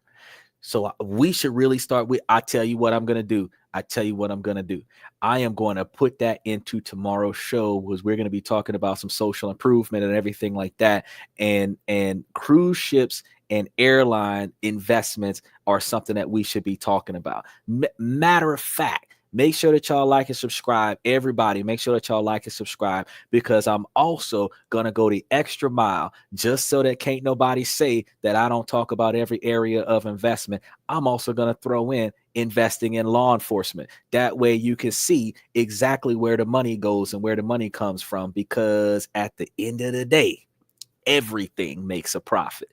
Everything makes a profit. So you asked me about cruise ships and airlines. We're going to talk about cruise ships, airlines, law enforcement, investment opportunities, not joining the law enforcement, investing in the company that is law enforcement. I might even throw jails in there, because that's part of the legal system, and it is a private entity, and it probably has a lot of shareholders and investors in there. We're going to talk about that stuff too, because at the end of the day, we need to know where we could put our money, whether we support the situation or we just want a lot of change coming back to us. I want to dig deep into a lot of that stuff. And we're going to be talking about ways to improve how things are in life, so that we can stop dealing with the bullshit, because being broke ain't always a good thing. Now, what I can tell you is, though,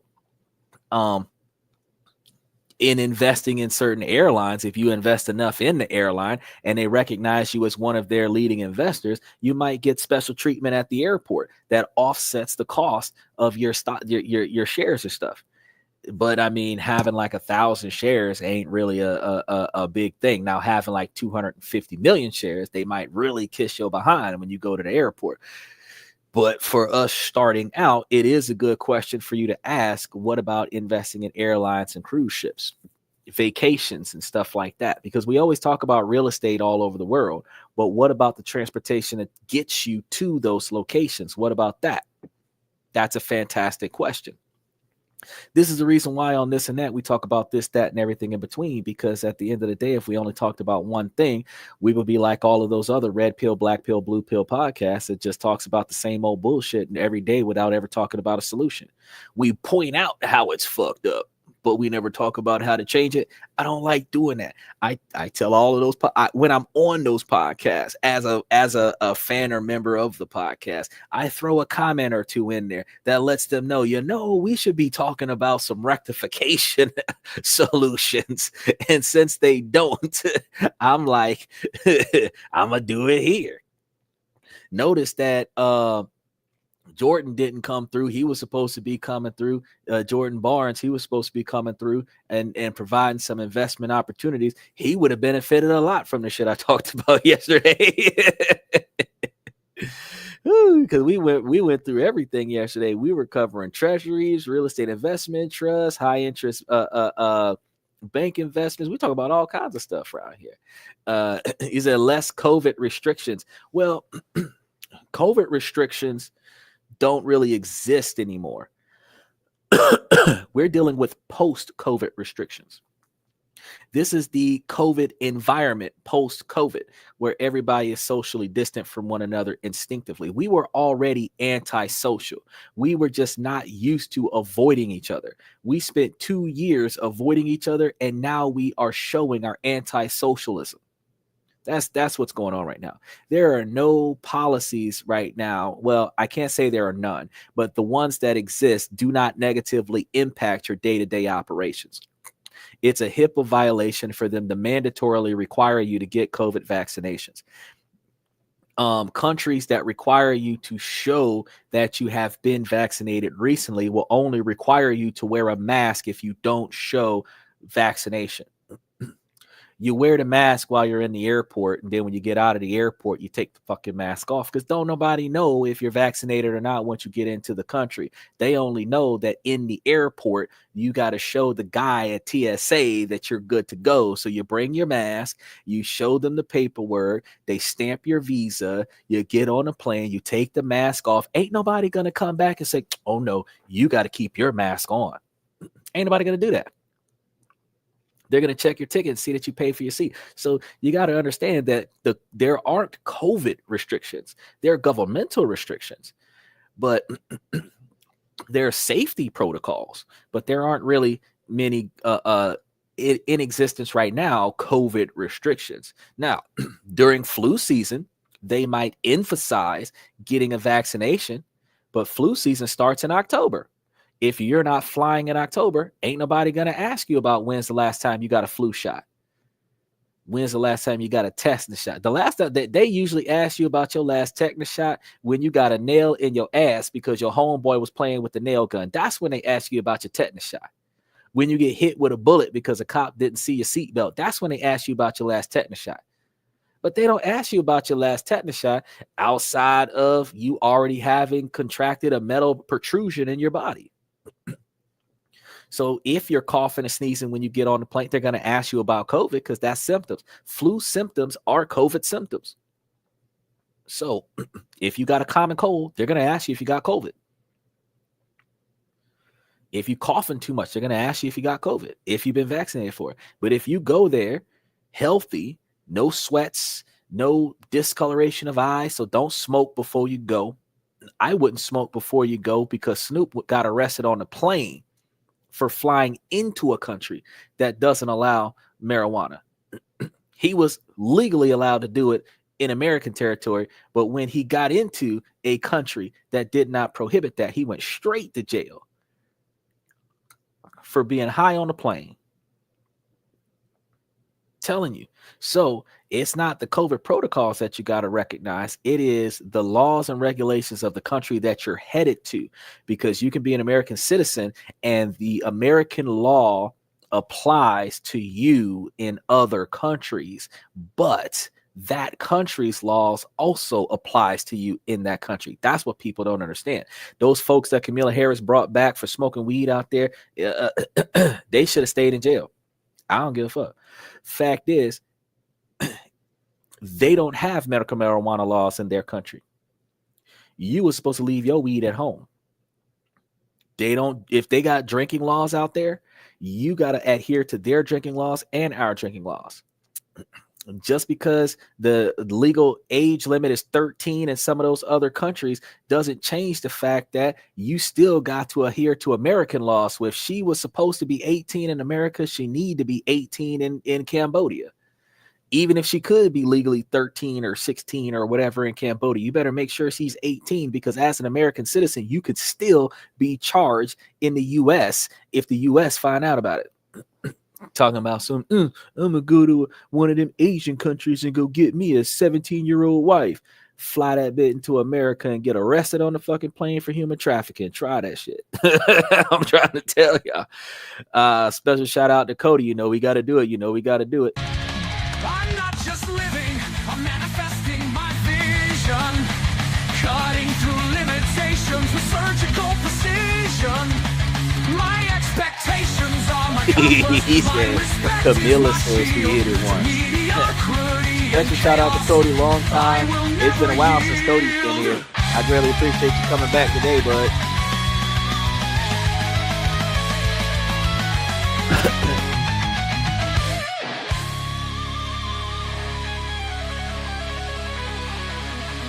I love those guitar solos.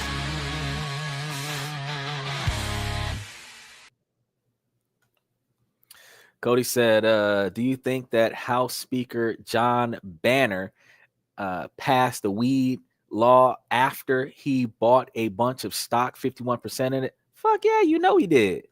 You know. Well, okay, hold on. These guys illegalized drugs so that they could control the market. They control the market in two ways. The first way they control the market is you cannot legally start up the business because they illegalized the ability to start it up on like a mom and pop out the trunk of your car shop kind of thing.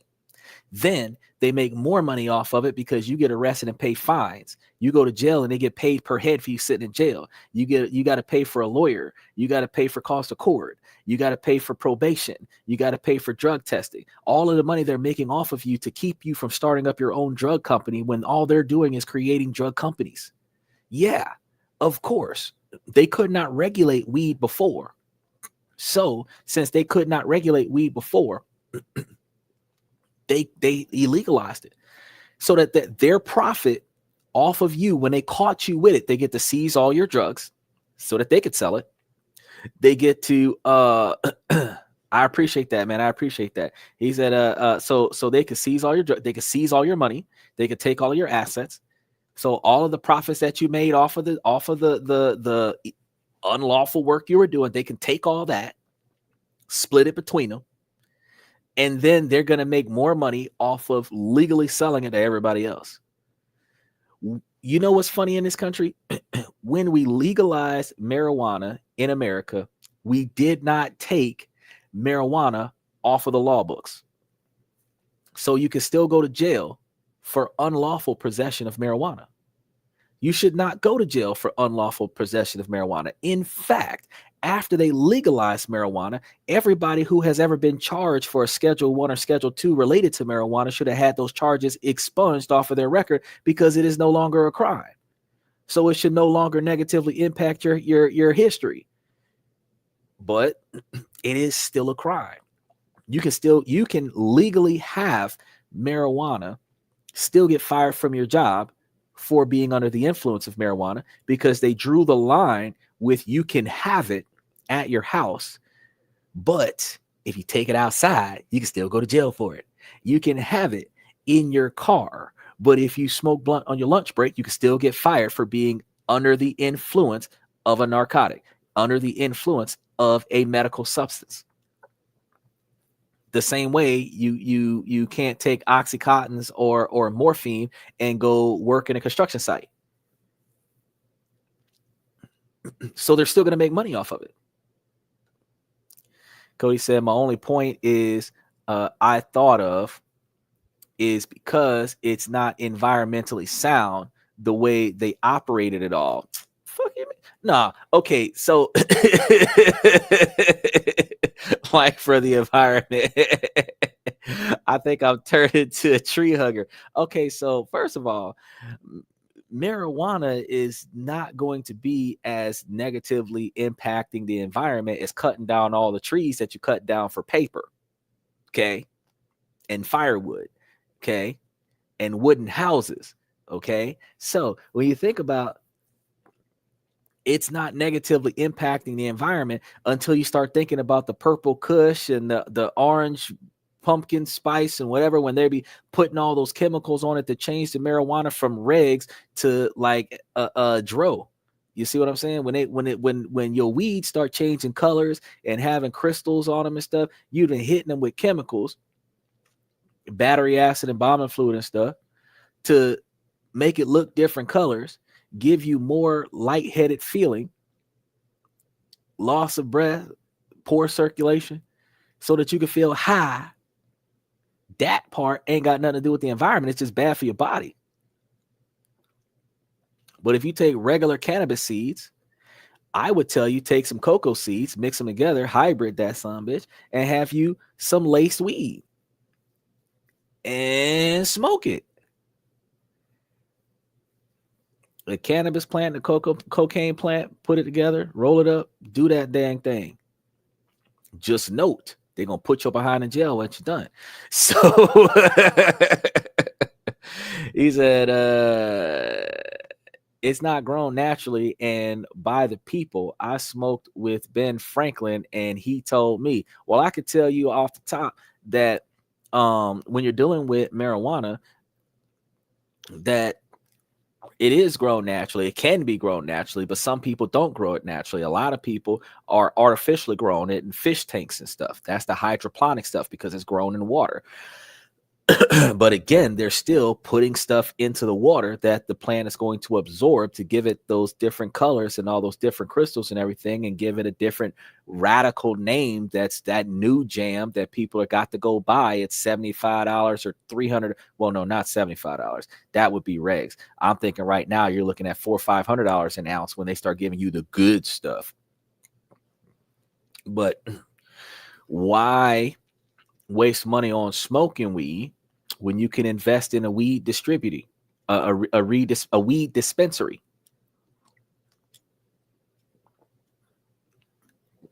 Like, let's be real, because everybody from Amsterdam to America is smoking weed. So why not invest in? He said that Rick Ross stuff. Exactly. The only difference between the good stuff that Redman and Method Man had, that Chico had, you know, the difference between them and what Rick Ross had is that Rick Ross is an ex-corrections officer, so he knows where the Capone stuff come from. Rick Ross know where Suge Knight get the good stuff from. It ain't been Diddyfied yet.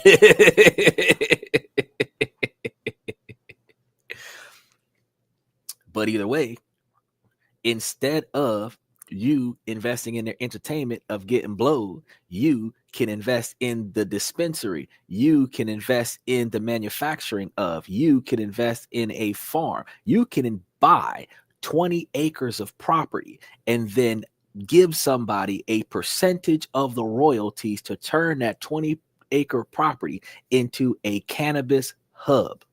You could literally manufacture in distribution friendly states. You can grow your own shit and then just get paid off of it.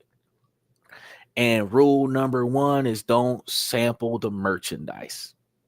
They always say that. Cody said he blowing on the Cuban with his weave in the wind.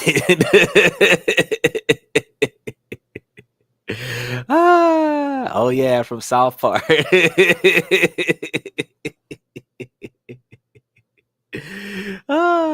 But see, Cuban cigar, that's that big leaf.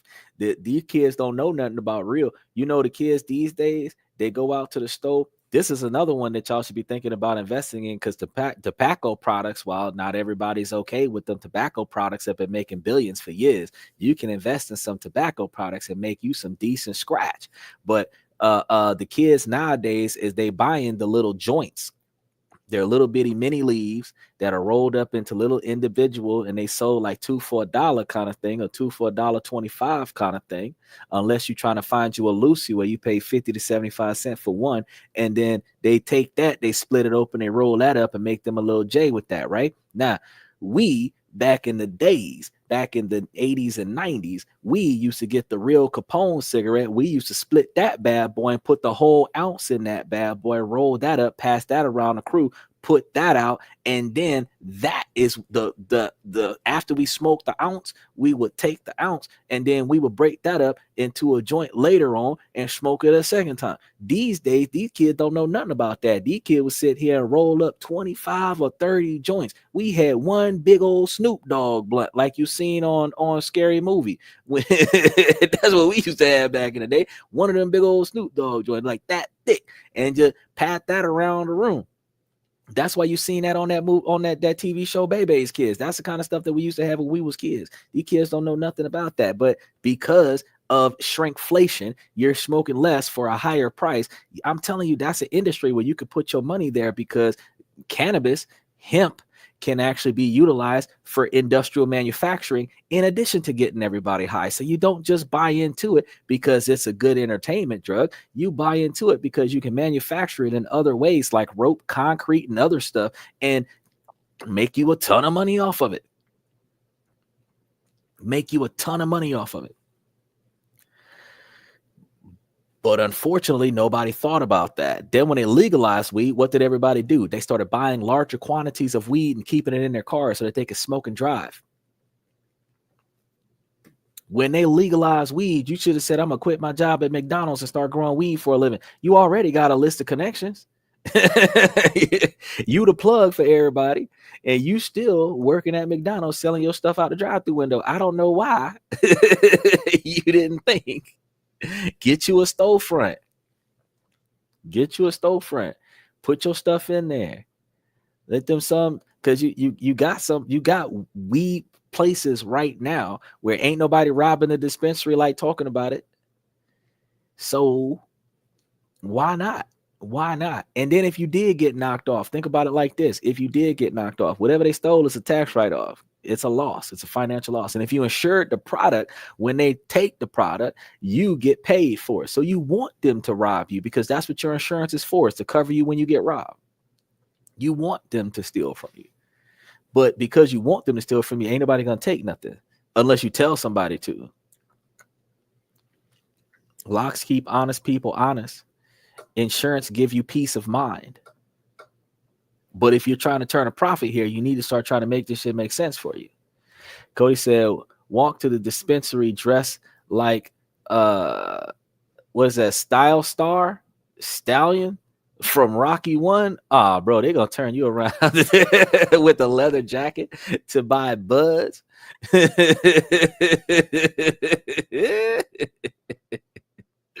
Oh my goodness. Oh yeah. Oh yeah. They're gonna be looking at you crazy. They probably gonna have to put their smoky smoke down and be like, oh, hell, can I help you? I've been smoking this too long. Oh my goodness. Style Star. Oh my goodness. Then when you walk out of the place, you're gonna be he said, Adrian.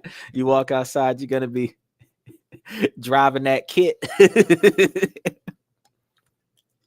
And talking Firebird way back in the day. Nobody know about that.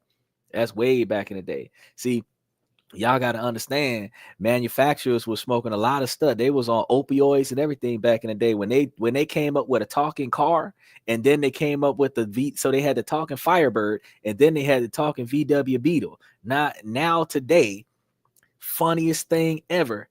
Everybody's car talk to them. You think about Transformers real quick, and then you think about everybody's car has a navigation system to tell them when to make a turn.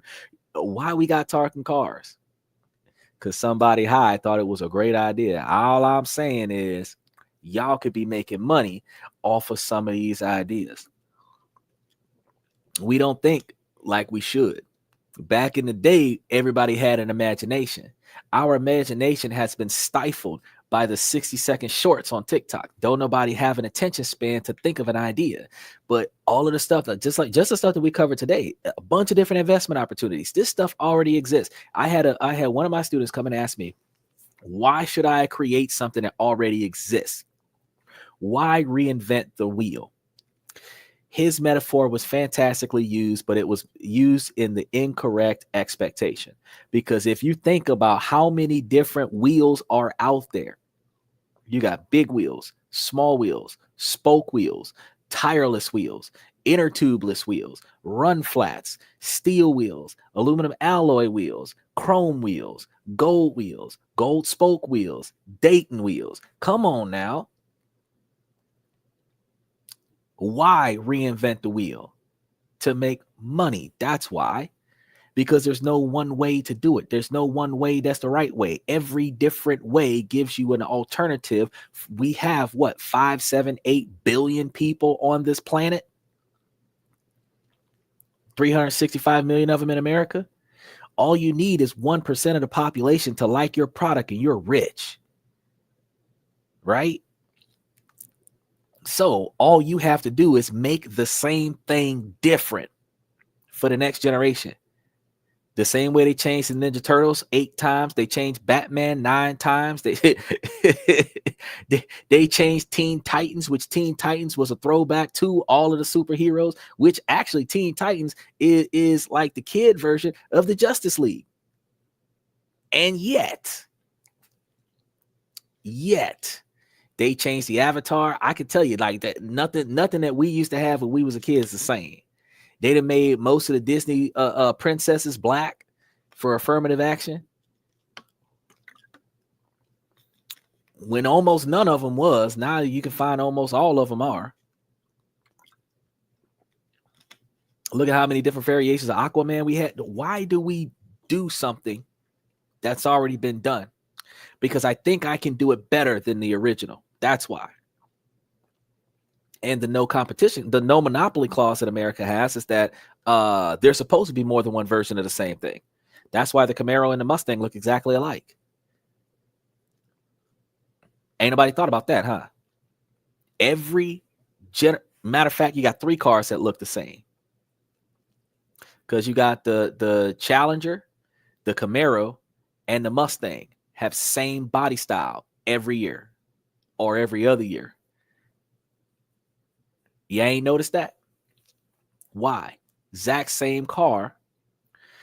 One has better front wheel drive handling than the other one. One has more traction than the other one. One has a higher acceleration, low top speed. The other one has higher top speed, lower acceleration. They come in different colors. One has leather seat. One has polyester blend seats. One has material seats. Diversification, but you're basically buying the brand. They all get 18 miles to the gallon. They all go fast enough to get you a traffic ticket, and they all have high insurance. It's the same fucking car. So why build another car? If they've been manufacturing cars since the 1700s, why buy another? Why build another car? If Elon Musk made the first electric car, why is everybody else making an electric car? Because you could potentially make some money off that shit. That's why. So why are we not finding other ways to make ourselves rich? Why are we not looking for another way? There is always another way. That's one thing I want y'all to take away from the show today. There is always another way. The way that you've been doing is just the way it's been done. That's how traditions are met.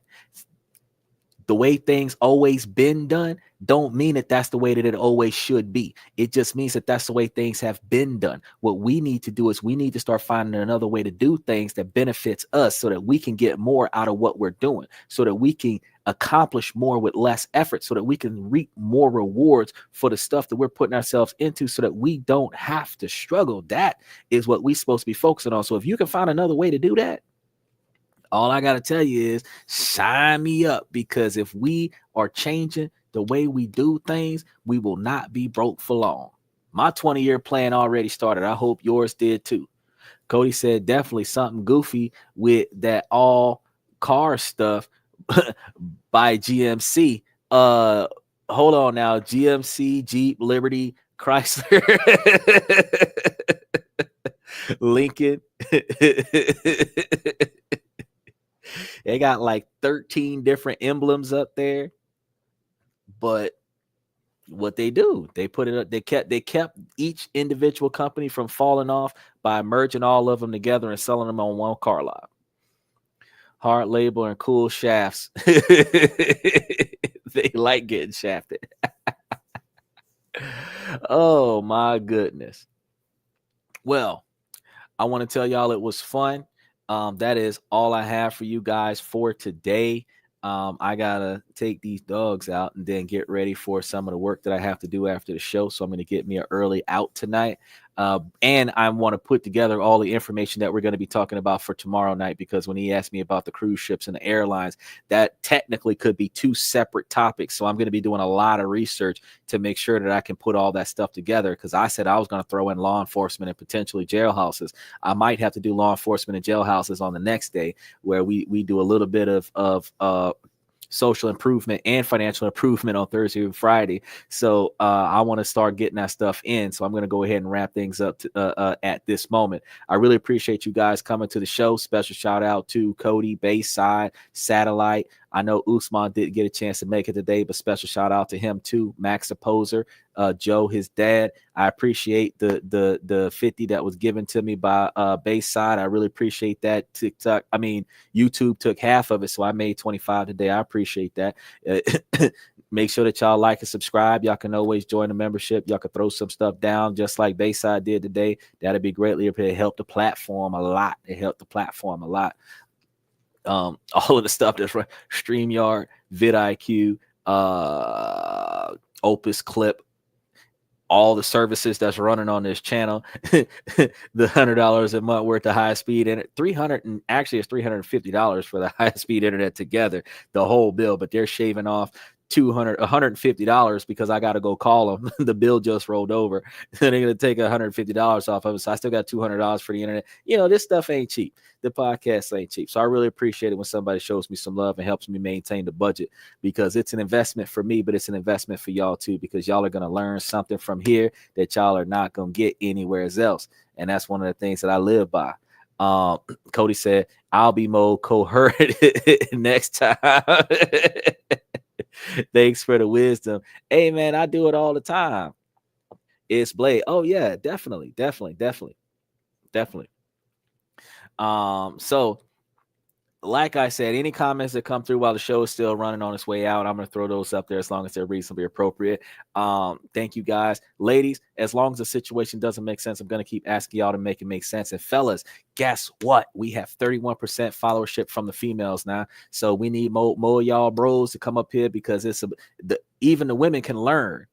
This is going to show you how valuable these women are now, because they done found a podcast that's going to help them make themselves successful. This information is not gender exclusive. Y'all going to have some women millionaires up in here that didn't get their money from divorce because they came to the podcast. Y'all better tell y'all homeboys to jump in here, because with 31% of the females coming to this podcast, coming to learn some stuff, y'all going to see a whole lot more financially successful women, which also means for hypergamy, y'all gonna have to be most successful. So if these females can make themselves a millionaire in 10 years, all the men are going to be worthless if they can't make themselves millionaires inside of 10 years also. So I just want y'all to think about that real quick. But I do appreciate the followership from the rest of the fans, all the bros that has been showing me love. We at 69% now followership from the men. I really appreciate you guys for coming to the podcast and showing us love, because without y'all, we wouldn't be nowhere.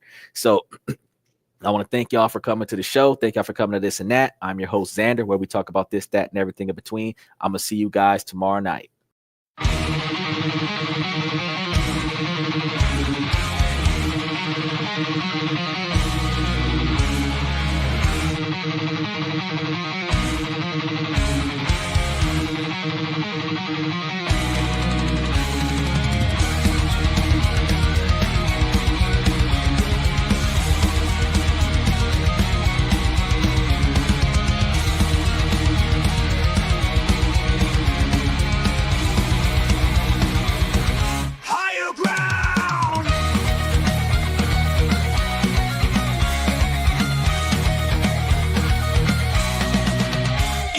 Chase validation, now I validate myself. Building inner strength, putting doubt upon the shelf. No more unnecessary drama, no more wasted time. Climbing higher, constantly making my own climb.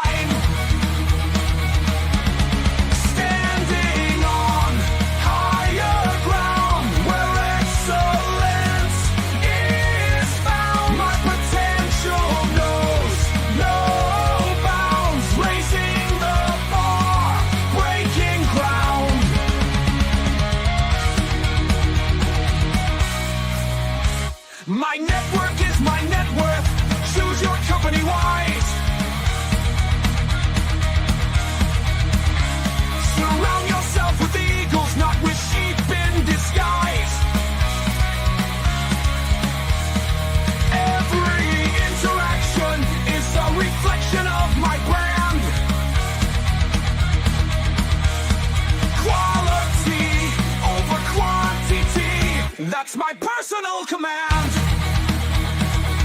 I'm not landing on higher ground where excellence is found. My potential knows no bounds, raising the bar, breaking ground.